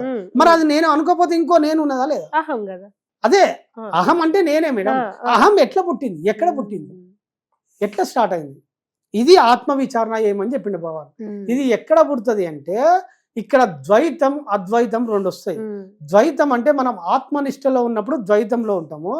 ఎప్పుడైతే ఈ ద్వైతంలోకి వచ్చినప్పుడు అద్వైతంలో నుంచి ద్వైతంలోకి వస్తాం కదా, అంటే తల్లి గర్భంలో నుంచి బయటికి వచ్చిన తర్వాత ఆ తల్లి గర్భంలో జరిగిన స్థితి ఉన్నది కదా, ఆ స్థితిని మర్చిపోయి ప్రపంచంలోకి వచ్చిన తర్వాత అక్కడ ఏం స్టార్ట్ అవుతుంది? ఈ ప్రపంచంలోకి వచ్చింది శిశువు, అక్కడ ఏం స్టార్ట్ అయింది? అంతకు ముందుకు అసలు ఈ ప్రపంచమే ఈ లోకమే పరిచయం కాలేదు. కానీ ఒక చిన్న పసిబాబా, ఒక పసిపాప, పసిబాలుడు బయటకు వచ్చిండు. బయటికి వచ్చిన తర్వాత ఏమి జరిగింది? ప్యూర్ అట్లే ఉన్నాడు. ఆయనకి ఇంకా ఈ లోకం మరకలే అనుకోలే, ఏ వాసనలు లేవు, ఏ దోషాలు లేవు. కానీ స్టార్ట్ అవుతుంది. ఏం స్టార్ట్ అయింది అంటే ఒక ఐడెంటిఫికేషన్ స్టార్ట్ అయింది. నేను ఈ పలాని తల్లిదండ్రుల సిద్ధయ్య భాగ్యమ్మల కొడుకును. ఇప్పుడు నేనున్నా, మా ఫాదర్ పేరు భాగ్యమ్మ, పలాని దంపతులకు కొడుకు పుట్టిండు అంటున్నాను. ఇక్కడ ఏం స్టార్ట్ అయింది అంటే ఇద్దరు పేరెంట్స్ అంటే దంపతులు అనే పదము ఈ బాబుకు అతుకున్నది. సో ఈ బంధం స్టార్ట్ అయినప్పుడు పలాని వారికి అంటే ఇక్కడ రెండుగా విడిదీసిపోయింది. ద్వైతం నుంచి అద్వైతం నుంచి ద్వైతంలోకి వచ్చినప్పుడు రెండుగా విడిపోయింది. ఇక్కడ పేరెంట్స్ అనేది అటాచ్ స్టార్ట్ అయింది. కానీ ఇది ప్రపంచంలో జరిగింది, ఇంకా బాలునికి అతుక్కోలేదు. ఆయనకు అర్థమైతలేదు, కాన్షియస్ తెలియదు. వీళ్ళు మాట్లాడుకుంటారు. ఇవే లేకపోతే మా తల్లిదండ్రులు, మా సిస్టరు, మా అక్క అంటే వీళ్ళ ఐడెంటిఫికేషన్ అతికిచ్చారు. ఈ కాలక్రమంలో తల్లి ఆ పెంపకంలో ఏం జరుగుతుంది అంటే తల్లి పెంచి పోషిస్తుంది కదా. అందుకే చిన్న పిల్లలు భగవంతునితో సమాధానం ఎందుకంటారు అంటే వాళ్ళకి మనకలు అంట కదా. ఎప్పుడైతే బాలుడు పెరిగినప్పుడు బాలులు ఆలన పాలన తల్లి పోషిస్తుంది కదా. ఈ ప్రపంచం నుంచి మీ అమ్మ అంటారు కదా. సో ఇక్కడ నేను మా అమ్మని పిలవాలి, మమ్మీని అమ్మ అని పిలవాలి. నేను అమ్మ అని పిలవాలంటే నాకు ఒకటి కావాలి. ఏం కావాలి? నేను రైట్. ఇప్పుడు నేను ఫీల్ కావాలంటే ముందు నన్ను నేను ఫీల్. ఇప్పుడు అమ్మ అని పిలవాలంటే నేను అనేది స్పృహించాలి. సో ఇప్పుడు ఈ బాలునికి ఏమొచ్చింది అంటే అమ్మ వలన నేను అనేది స్పృహ స్టార్ట్ అయింది. అంతే. ఇక్కడ నేను అనేది ఎప్పుడు స్టార్ట్ అవుతుంది అంటే ఈ బాలుడు పెరిగే క్రమంలో ఒక్కొక్క వస్తువుకి ఇంటర్లింక్ అయి ఉంటుంది. ఇప్పుడు మా సిస్టర్ ఉన్నది, నేను ఉండడం మా సిస్టర్ వల్ల నేను స్టార్ట్ అయింది. అంటే నేను అనేది ఇక్కడ లేదు, ఈ రెండో వ్యక్తి వల్ల అంటే మా పేరెంట్స్ వల్ల నేను ఉన్నా, మా బంధువుల ఇక్కడ మా పిన్ని అంటున్నాం. పిన్ని అనే వ్యక్తి లేకపోతే నేను అనేదానికి అస్తిత్వం లేదు. ఇప్పుడు ఈ వాటర్ బాటిల్ ఉంది, నేను వాటర్ బాటిల్ కొనుక్కున్నా, ఈ వాటర్ బాటిల్ లేకపోతే నేను అనేదానికి ఐడెంటిఫికేషనే లేదు. మా మమ్మీ ఒక డ్రెస్ కొనిచ్చింది, ఆ డ్రెస్సే కొనకపోతే నేను అనేది లేదు. ఈ ప్రపంచం అంతా ద్వైతంతో నిన్ను రెండో వస్తువుతోటి ముడిపడి ఉన్నది. ఈ నేను అనేది మెల్లగా నువ్వు డిటాచ్ అయినప్పుడు ఈ సృష్టి ఎలా జరుగుతుంది? ఈ జగన్నాటకంలో నేను ప్రతి దానికి రెండో దానికి ముడి అయి ఉన్నది. అసలు వాస్తవంలో నేను అనేదే లేదు. అసలైన నేను మర్చిపోయి ఈ రెండో దాన్ని నేను అనుకుంటున్నప్పుడు నీకు ఈ అవగాహన వచ్చినప్పుడు ఆటోమేటిక్గా నీవు అన్ని దుఃఖాల నుంచి బయటకు వచ్చేస్తావు. రెండుగా స్ప్లిట్ అయి చూడడం మానేస్తే ప్రాబ్లం ఉంది. ప్రాబ్లం లేదు. ఇప్పుడు సంతోష్ బుద్ధాన్ని చూస్తున్నా అన్నప్పుడే అక్కడ ఎదురుగా మీరున్నప్పుడు ఇక్కడ నాలో కృష్ణవేణి పుడుతుంది. అవునాను. అంతా ఒకటే అనుకున్నప్పుడు కదలంది మొత్తం వ్యాప్తి చెందినప్పుడు ఇంక ఇక్కడ ఏం ఉండదు. అంతే. మీరుండరు, కెమెరా ఉండదు, నేను ఉండను, అంత ఒకటే. అదే అద్వైత భావంలోకి వచ్చేస్తుంది. అంతే సింపుల్. అవును, అవును. ఇదే అంటే భగవాన్ ఏంటంటే అతి సులభంగా ఈ మార్గం అందించింది. మనం ఇది విచారణ చేసి అర్థం చేసుకోవాలి. దీన్ని అర్థం చేసుకోవడానికి ఏ సాధన అవసరం లేదు. ఇప్పుడు నాకు సత్యం తెలియనప్పుడు నేను అన్ని ఆశ్రమాల పొంటి తిరిగిన, గురువులను కలిసిన, కానీ ఇప్పుడు నేను చెప్పిన విధానంలో అరే గింత సింపుల్ అనిపిస్తుంది. అందుకే అన్ని యోగాల కంటే భగవాన్ యోగం విన్నా అని నాకు అర్థమైపోయింది. అవును, అవును. ఎందుకంటే ఇప్పుడు నేను ఇక్కడ కూర్చున్నానండి, ఎదురుగా చైర్ ఉంది, నేను వేరు చైర్ వేరు అంటే చైర్ దాకా రావాలి. భగవాన్ ఏంది, ఆ చైరు నేనే, ఈ టేబుల్ నేనే, ఈ మధ్యలో ఉన్న గాలి నేనే, శూన్యం నేనే, అసలు ప్రపంచం అంతా నిండిపోయి ఇట్లా ఉన్న తర్వాత ఇక కదలడానికి ఏం లేనంత నేను కదా. మనకు ఆ స్థితి వస్తుంది, ఆ స్థితి వస్తుంది. అది భగవాన్ తత్వం. అది అర్థమయ్యేదాకే, ఆ కీలకం పట్టుకునేదాకే, పట్టుకుంటే ఇంకా మనకు అది అర్థమై మన లోపల స్పృహించింది అనుకో, నీకు ప్రపంచంతో పనే లేదు. మీరు విరూపాక్ష గుహ, స్కందాశ్రమం అన్ని వెళ్ళారు కదా, ఇంత సాధన చేశారు. సాధారణంగా సాధకులకు అనేక అనుభూతులు వస్తూ ఉంటాయి. అది కొంతమంది సాధనలో లేని వాళ్ళకు అది భ్రమలు అనుకుంటారు, కానీ గైడెన్స్ అనుకోవచ్చు. అట్లా మీకు వచ్చిన అనుభూతులు ఏంటి? ఏమైనా దర్శనాలు అయ్యాయా? దర్శనాలు అంటే నాకు ఇంట్లో అయింది, కానీ విరూపాక్షల గుహ చేసినప్పుడు లాస్ట్ టైం కూడా చెప్పిన, నాకు కర్మ గురించి అవగాహన తెలుసుకోవడానికి నాకు ఎక్కువ అక్కడ కూర్చున్నప్పుడు నా లోపల స్పృహించేది మేడం, ఈ ప్రకృతి విశ్వ నియమాలు, ఈ ప్రకృతి ఎట్లా పనిచేసేవో నాకు అవగాహన వచ్చేది. ఇప్పుడు దీన్ని మనకు భౌతికంలో అన్వయించుకుంటే, ఇప్పుడు ఒక పొలిటికల్ లీడర్ ఉన్నాడు మేడం, ఒక వ్యక్తిని అరెస్ట్ చేసినప్పుడు ఒక పొలిటికల్ లీడర్ ఏం చెప్తాడంటే, ఒక మంత్రియో లేకపోతే ముఖ్యమంత్రియో ఏం చెప్తాడంటే, ఇలా నా ప్రమేయం లేదు, చట్టం తన పని తాను చేస్తుంది అని చెప్పి సింపుల్గా ఒక మాట చెప్తాడా లేదా? చట్టం అంటే ఏంది మేడం? Just constitution. ఎవరు ఎలా పనిచేయనో వాళ్ళు ఒక వ్యక్తి చేసిన ఒక కర్మను, అంటే ఒక ఏదో చేసిన క్రైమ్ను ఆ వ్యవస్థకు అప్పచెప్పినప్పుడు ఆ వ్యవస్థ చూసుకుంటుంది. సో ఆ వ్యవస్థ ఎట్లా చూసుకుంటుంది అంటే, ఇప్పుడు భారతదేశం ఎవరు నడిపిస్తున్నారు అంటే ఒక లా నడిపిస్తుంది 5 సంవత్సరాల ప్రకారం. అంటే ఒక కాన్స్టిట్యూషన్ రూల్స్ ఉన్నాయి కదా. ఇప్పుడు ఆ రూల్స్, ఇప్పుడు ఫర్ ఎగ్జాంపుల్ మేడం, మన ముఖ్యమంత్రి రేవంత్ రెడ్డి గారు ఉన్నారు. సో ఇప్పుడు వాళ్ళ బ్రదర్కు లేదా వాళ్ళ దగ్గర ఉన్న బంధువులకు ఒక మంత్రి పదవి ఇవ్వాలంటే ఇవ్వచ్చు కదా. మరి ఎందుకు ఇస్తలేడు? ఎందుకంటే కాన్స్టిట్యూషన్ ఒప్పుకోదు, రూల్ ఒప్పుకోదు, రాజ్యాంగబద్ధంగా. మరి ఇప్పుడు ఆయన ఎవరు నడిపిస్తుండ్రు? సిస్టమ్ ఫోర్స్ ఉన్నది ఇక్కడ. సో ఇక్కడ ప్రకృతి నియమాల ఫోర్స్ ఉంటది మనకు. అంటే ఇప్పుడు కలెక్టర్ ఎట్లా పనిచేస్తుండు, ఒక ఆర్డీఓ ఎట్లా పనిచేస్తుండు, ఒక ఏసీబీ డిపార్ట్, అంటే ఒక్కొక్క ఈ ప్రభుత్వ యంత్రాంగంలో ఎన్ని విభాగాలు ఉన్నాయి, అది ఎట్లా పనిచేస్తున్నాయి, ఏ శాఖ ఎలా పనిచేస్తుంది, ఒక కార్యం నెరవేర్చాలంటే అన్ని విభాగాలు ఇంటర్లింక్ అయి ఉంటాయా లేవా? సో నాకు ప్రకృతి నియమాలు ఎలా నిర్మిస్తాయి, అవి ఎట్లా పనిచేస్తాయి, మన కర్మ ఫలాన్ని ఇవ్వడానికి ప్రకృతి ఎన్ని విభాగాలను ఎంచుకుంటుంది, ఎన్ని వ్యవస్థల్ని తయారు చేస్తుంది, నాకు ఆ స్పృహ అక్కడ దొరికింది మేడం. సాక్షి భావన, సాక్షి భావనలో నాకు అంతా అది అర్థమైంది. ఇప్పుడు నేను మీకు ఏ స్టోరీ చెప్పినా అన్ని స్టోరీలు ఎంత నాకు మామూలుగా ఎవరికైనా అర్థం కావి, సింపుల్గా ఎందుకు అర్థం చేస్తున్నా అంటే, నాకు ఆ స్టోరీ ఆ టైంలో అట్లా స్పృహింపజేసేది. నాకు అట్లా అర్థం అయిపోయినప్పుడు నేను నిజ జీవితంలో ప్రాక్టీస్ చేయడానికి కదా. సో నాకు అన్ని ఆ విరూపాక్ష గుహలో సాధన చేసినప్పుడే స్పృహించేసేసింది. ఓకే, ఇప్పుడు మీరు కర్మ మార్గంలో ఉన్నారు, అట్ ది సేమ్ టైం ధ్యాన యోగంలో కూడా మీకు అనుభూతులు ఉన్నాయి. అవును మేడం. ఇప్పుడు మనమన్నా కొంచెం బెటర్. జెన్జీ అయితే ఒక విపరీతమైన కన్ఫ్యూజన్ స్టేజ్ లో ఉంది. ఇంకా 2015 తర్వాత పుట్టిన పిల్లల సంగతి ఏమో తక్కువ మాట్లాడుకోవాలి పాపం. నిజానికి ఏమైనా స్పిరిచువల్ పాత్ లేదా మెడిటేషన్ అవసరం ఉందంటే ఇప్పుడు పిల్లలకే కదా. పిల్లలకి ధ్యానం మీ మాటల్లో ఏం చెప్తారు? ఇప్పుడున్న మార్గంలో మనిషి విపరీతమైన స్ట్రెస్ లో ఉన్నాడు. విపరీతమైన స్ట్రెస్, అంటే ఒత్తిడి తట్టుకోలేకపోతుండే. ఇటు తల్లిదండ్రుల ఫోర్సు, అటు అధ్యాపకుల ఫోర్సు, ఇటు ప్రపంచం, అన్నింటికి మించి ప్రపంచం, పోటీ ప్రపంచం. జాబ్ లేకపోతే నా లైఫే లేదు అనుకున్నా, కానీ సత్యం తెలిసిన నేనేమో జాబే వదులుకున్నా. సో ఇక్కడ వీళ్ళు పిల్లలకు ధ్యానం ఎలా ఉపయోగపడుతుందో చెప్తాను. ఎప్పుడైతే వీళ్ళు నిజ జీవితంలో ధ్యానం ఎప్పుడో ఈ మార్గంలోకి వచ్చి మెడిటేషన్ ప్రాక్టీస్ చేస్తారో, ఆ ప్రాక్టీస్ చేసే క్రమంలో రోజు ప్రపంచంలో నుంచి తీసుకున్న ఇన్ఫర్మేషన్ ఎన్నో ఆలోచన రూపంలో ఎంతో చెత్త పేరుకపోయి ఉన్నది. సో ఆ చెత్త ఒక గృహస్థులు ఒక నెల రోజులు గృహానికి తాళమేసి కాశీకో ఇటు పోతే ఆ గృహంలో ఎంత పేరుకపోతుందో, మనిషి మనసులో ఎన్నో చిత్రాలు పేరుకపోయి ఉన్నాయి. అవన్నీ రిలీజ్ కావాలి. రిలీజ్ కావాలంటే ఏకైక మార్గం ధ్యాన మార్గమే. ధ్యాన మార్గంలో ఏం జరుగుతుంది అంటే మనస్సు గమనించడంలోకి షిఫ్ట్ అవుతుంది. పని చేయడం మానేసి గమనించడంలోకి షిఫ్ట్ అయినప్పుడు ఈ పేరుకుపోయిన చెత్త మెల్లగా మెల్లగా మెల్లగా మెల్లగా సూక్ష్మంలో మనకు తెలియకుండా తన పను ధ్యానం చేసినప్పుడు మన పనిలో మనం ఉన్నప్పుడు సృష్టి చేస్తుంది కదా. సో ప్రకృతి నీకేం చేస్తుంటే నీ లోపల ఉన్న శక్తిని శుద్ధి చేస్తూ ఉంటుంది. ఈ శుద్ధి చేసే క్రమంలో ఏం జరుగుతుంది అంటే ఫర్ ఎగ్జాంపుల్ ప్రాసెస్ ఎట్లా స్టార్ట్ అయితే చెప్తాను మీకు. ఇప్పుడు ఒక కిరాణా షాప్ తీసుకుందాం మేడం. కిరాణా షాప్లో మనకు పోయి ఒక ఏ వస్తువు కావాలన్నప్పుడు కందిపప్పు కావాలా, పల్లీలు కావాలా, చక్కెర కావాలంటే సరిగ్గా అలా పనిచేసే వ్యక్తి సరిగ్గా అక్కడ పోయి తీసుకొచ్చి ఇస్తాడు. అది కానీ మనం పోతే అది ఏడెక్కడ ఉందో మనకు తెలియదు. ఫర్ ఎగ్జాంపుల్ ఒక గృహిణి ఉంది, కిచెన్లో ఉప్పు ఏడుందో పప్పు ఉందో తెలుసు. అంటే ఒక క్రమబద్ధీకరించమైన వ్యవస్థ ఉందా లేదా. ధ్యానంలో విద్యార్థికి ఏమవుతుందంటే ఈ క్రమబద్ధమైన మైండ్ ఏర్పడుతుంది. దీన్ని మనం ఏమంటామంటే ఆర్గనైజింగ్ మైండ్ అంటాం. అంటే దేనికి అట్యూన్ అవుతుంది మైండ్, మనకు దేనికి అట్యూన్ అవుతుంది. ట్యూన్ అయినప్పుడు నీకు చదువుకున్నది కానీ లేకపోతే నువ్వు ఏ పోటీ పరీక్షల్లో నెగ్గాలన్నా ఏది చేయాలన్నా నీకు ఒక ఆర్గనైజింగ్ మైండ్, అంటే ఒక వ్యవస్థ ఎట్లా నిర్మిస్తామో ఆ వ్యవస్థ. ఇప్పుడు మెడికల్ షాప్లో పోతే ఏ ట్యాబ్లెట్ ఎక్కువ ఉందో గుర్తిస్తాడు వాడు. సో మనము ఈ విద్యార్థి కూడా ధ్యానం చేసినప్పుడు ఏమైతుందంటే ఆర్గనైజింగ్ మైండ్ ఏర్పడినప్పుడు ఆ విద్యార్థి ప్యూర్గా సిద్ధమై ఉంటాడు. దీన్నే సింపుల్గా సద్గురు ఇన్నర్ ఇంజనీరింగ్ అంటారు. ఇదే ఇలా పెద్దది రహస్యం ఏం లేదు.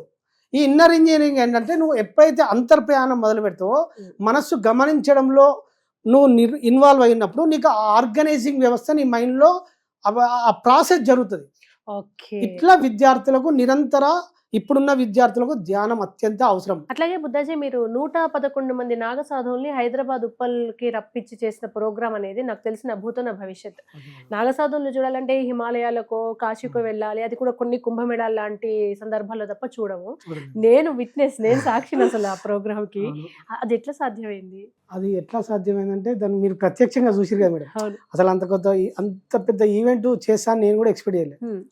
దీన్ని మీరు లోతులోకి వెళ్ళి పరిశీలిస్తే మళ్ళీ కర్మ ఇంటర్లిటెడ్ సేవ ఉంటుంది. నేను సేవ చేసిన తర్వాత నేను ఎక్స్పెక్ట్ ఏం చేసినంటే నా లైఫ్ను కీర్తిని ఎక్స్పెక్ట్ చేయలేదు, పేరును అసలే ఎక్స్పెక్ట్ చేయలేదు. కీర్తి పేరు ఇవి పక్క పెట్టి నా ఫిజికల్ లైఫ్ బాగుండాలి, నేను ఒక ఎక్స్పెరిమెంట్ కావాలి అనుకొని నేను నా నిజ జీవితంలో అంటే కర్మను ఒక ఉద్యమంలాగా చేసిన. ఉద్యమం ఎట్లా చేస్తారో నా కర్మను అట్లా ఆచరించిన. అసలు నేను కర్మ చేయని రోజు లేకుండా, సత్కర్మ చేయని రోజు లేకుండా చేసిన. అట్లా ఒక 3-3.5 సంవత్సరాల తర్వాత ప్రకృతి నాకు ఆర్థికం కంటే ఎక్కువ ఇట్లా నేను పేరు ఇంటర్వ్యూలలోకి వస్తాను నేను కూడా అనుకోలేదు.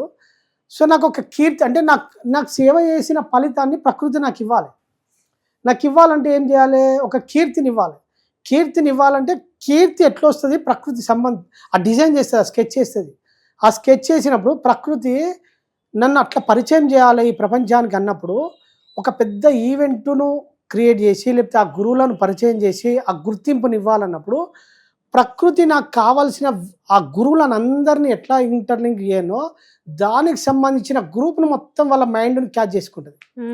క్యాచ్ చేసుకుని ఏమైందంటే నాకు గురువులు నాగ సాధువులు వారు ఎవరెవరు వస్తారు, ఎట్లా వస్తారు, సంబంధించిన వ్యక్తులందరూ నాకు పరిచయం అయిపోయారు.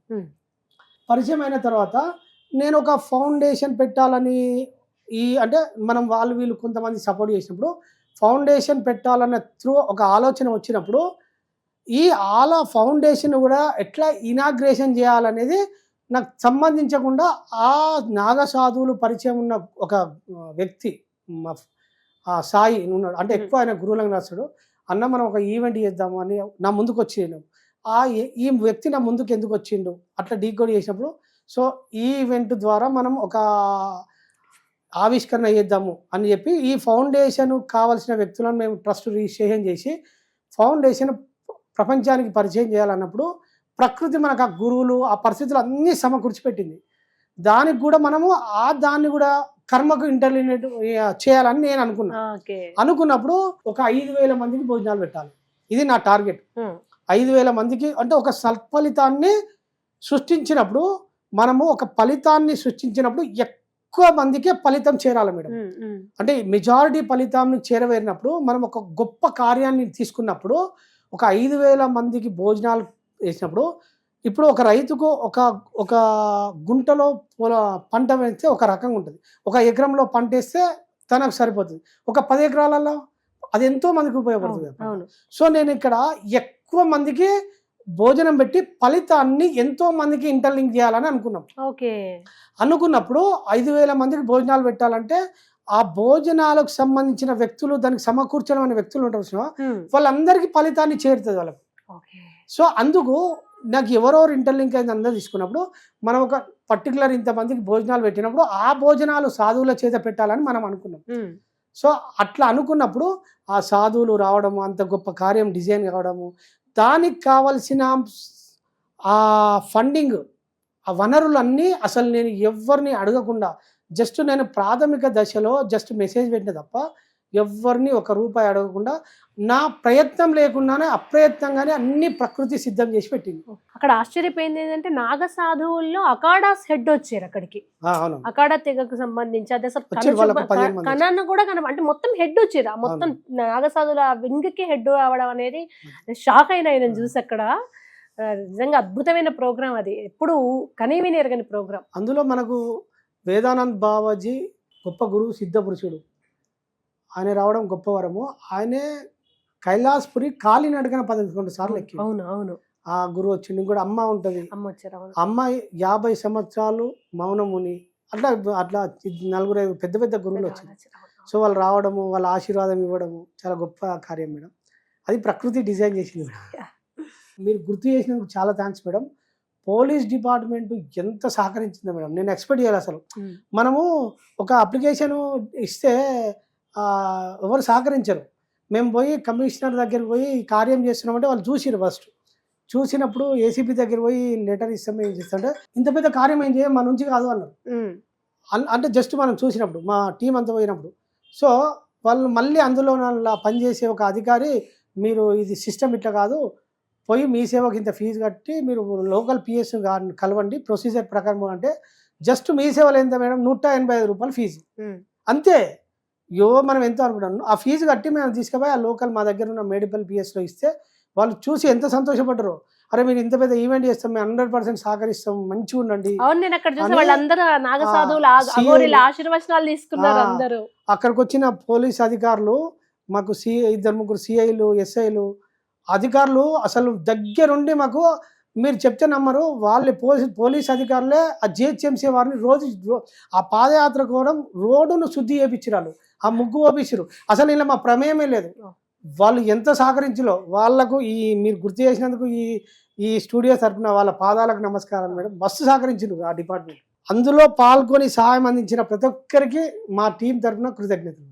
ఫైనల్ గా ఇంకొక క్వశ్చన్ బుద్ధాజీ, వైతరణి నది దాటడం అంటారు కదా, ఇది ఇప్పుడు మీరు స్పిరిచువల్ పాత్రలో ఉన్నారు, దీన్ని మీరు ఎట్లా ఎక్స్ప్లెయిన్ చేస్తారు? వైతరణి నది అంటే మనకి ఇప్పుడు పండితులు లేకపోతే కొంత ఏం చేస్తారంటే, చనిపోయిన తర్వాత అక్కడ ఒక రక్తపు నది ప్రవహిస్తుంది. అందులో భగవంతుడు వారి కర్మలకు ఆ రక్తపు నదిలో వీళ్ళను దాటవేయాలనేది కొంత పండితులు, మీరు యూట్యూబ్ ఓపెన్ చేస్తే అదే వస్తుంది. సో రియాలిటీలో మనం బాగా పరిశీలించి చూడాలి. పరిశీలించి చూస్తే ఏమైతుందంటే, చనిపోయిన తర్వాత రక్తపు నది కాదు, జీవిత చక్రాన్ని దాటడము అంటే రక్త మాంసాలను దాటడము. నిజం అంటే రక్త మాంసాలను మనిషి ఎప్పుడైతే దాటుతాడో ఆ వ్యక్తి రక్త మాంసాలను దాటినప్పుడే మోక్ష మార్గానికి అర్హుడు. ఈ రక్త మాంసాలతో నిండిన దేహ భావనను దాటాలి. సో నువ్వు మనిషి కైవల్య స్థితికి చేరుకోవాలంటే ఈ రక్త మాంసాలు అంటే వీని కర్మానుసారంగా శరీరం దక్కుతుంది కదా. సో ఇప్పుడు మనిషి ఏ కర్మలు చేస్తుండే, ఎన్నో కర్మల్లో చిక్కుపోయినాడు. మీకు ఇంతకుముందు చెప్పిన ఏ స్టోరీ ఇంటర్లింక్ చేసినా ఆ కర్మను బట్టి మనకి ఆ శరీరం దొరుకుతుంది. ఆ శరీరం దొరికినప్పుడు శరీరం ఉండాలంటే ఏంది, రక్తం ఉండాలి, మాంసం ఉండాలి. సో వీను ఇప్పుడు ఆ బాధ అనుభవించాలంటే శరీరము ఏదో, ఆ శరీరం ఉంటేనే వీడు ఆ బాధ అనుభవిస్తాడు. లేకపోతే ఒక యాక్సిడెంట్ అయితేనే రక్తం పోతుంది. ఆ రక్తం పోయినప్పుడు వీడు బాధపడతాడా లేదా? సో చనిపోయినాక వచ్చినాక రక్తం ఉన్నది కాదు, నువ్వు ఈ దుష్కర్మలతోటి కర్మలను చేసినప్పుడు నువ్వు ఏది అనుభవించాలన్నా నీకు శరీరము నిర్మించబడుతుంది కనుక ఈ జీవిత చక్రం దాటాలంటే రక్త మాంసాలను దాటడమే వైతరిణి నది. ఇది అర్థం చేసుకోవాలి మనం. ఓకే, అక్కడెక్కడో ఉన్న నది కాదు, ఇందులో ఉన్న ఈ రక్త మాంసాలను దేహ భావన వదిలేస్తే ఇదే వైతరిణి నది దాటడం, స్వర్గం మోక్షం. అదే ఫైనల్. అది ఫైనల్ గా బుద్ధాజీ మన సుమన్ టీవీ ప్రేక్షకులకి షార్ట్ కట్ లో ఏం చేస్తే బాగుంటుంది, కర్మని రమణ మార్గాన్ని ఎట్లా అనుసరించాలి మీ మాటలు? భగవాన్ ఒక్కడే ఒక మార్గం చెప్పిండు. మీరు సత్యం తెలుసుకోవాలంటే ఆత్మ విచారణతోటి నేనెవరు తెలుసుకోమన్నారు. ప్రపంచం అనే మాయలో పరిగెత్తడం ఆనేసి మీరు ఫస్ట్ మీ మనస్సును తెలుసుకొని స్పృహ మీద దృష్టి పెట్టండి. జస్ట్ మీరు స్పృహ మీద దృష్టి పెట్టి కళ్ళు మూసుకొని జస్ట్ గమనించండి. గమనిస్తే మీ లోపల మీరు ఎప్పుడైతే అంతర్ప్రయాణంలోకి వెళ్ళిపోతారో, మీరు అంతర్ప్రయాణంలోకి వెళ్ళిపోయినప్పుడు మీకు సృష్టిలో ఉన్న ఒక 3 మహావాక్యాలు మీ జీవితంలో అనుభవం అయి తీరుతాయి. ఈ మహావాక్యాలు అసతోమయ సద్గమయ, తమసోమ జ్యోతిర్గమయ, మృత్యోర్మ అమృతాంగమయ. అంటే అసత్యం నుంచి నువ్వు సత్యం వైపు వస్తావు, అజ్ఞానం నుంచి వెలుగు వైపు వస్తావు, అంధకారం అంటే మృత్యు నుంచి అమృతత్వం వైపు వస్తావు.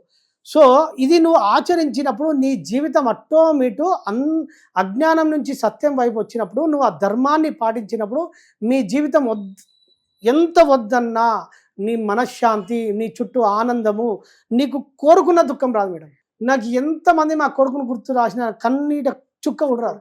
మీకు క్లారిటీ వచ్చింది, ఏం జరిగింది, ఎందుకు వచ్చారు, ఎందుకు పోయారు, ఆ పోవడం వెనక మీ కర్మ ఏంటిది, ఇదంతా ఎందుకు డిజైన్ చేయబడ్డారో మీకు క్లారిటీ ఉంది. ఆ ప్రకృతి ధర్మాలు ఈ మనిషి బాగా గుర్తించవలసింది. ఇప్పుడు మీరు మన ఇంటర్వ్యూ మొత్తం ప్రకృతి ధర్మాలు ఎట్లా పనిచేస్తున్నాయి గుర్తించగలిగి మీరు దాన్ని పాటించండి. ప్రపంచంలో ఇన్వాల్వ్ అయ్యి మీరు మరింత దుష్కర్మలు చేయొద్దు అనేది మన భావన. Thank you Buddhaji. Suman TV viewers కూడా ఒక రిక్వెస్ట్, మీకు కర్మ సిద్ధాంతం లేదా మీ జీవితానికి సంబంధించిన సమస్యలు, వాటికి సొల్యూషన్ ఎట్లా ఎక్కడికొక్కడికో తిరిగి డబ్బులు వేస్ట్ చేసుకోకండి. మీకు ఎటువంటి సందేహం ఉన్నా కామెంట్ సెక్షన్లో మీ ప్రశ్నలు చెప్పండి. మళ్ళీ బుద్ధాజీ గారు వస్తారు. కేవలం నెక్స్ట్ సెషన్ అంతా కూడా ఆ ప్రశ్నలకి బుద్ధాజీ గారి మాటల్లో మనం సమాధానాలు తెలుసుకుందాము. Thank you so much Santosh Buddhaji. మళ్ళీ కూడా రావాలి మా వ్యూవర్స్ క్వశ్చన్స్ ఆన్సర్ చేయడం కోసం. మనం ఇది కంటిన్యూ చేద్దాము. Once again thank you so much.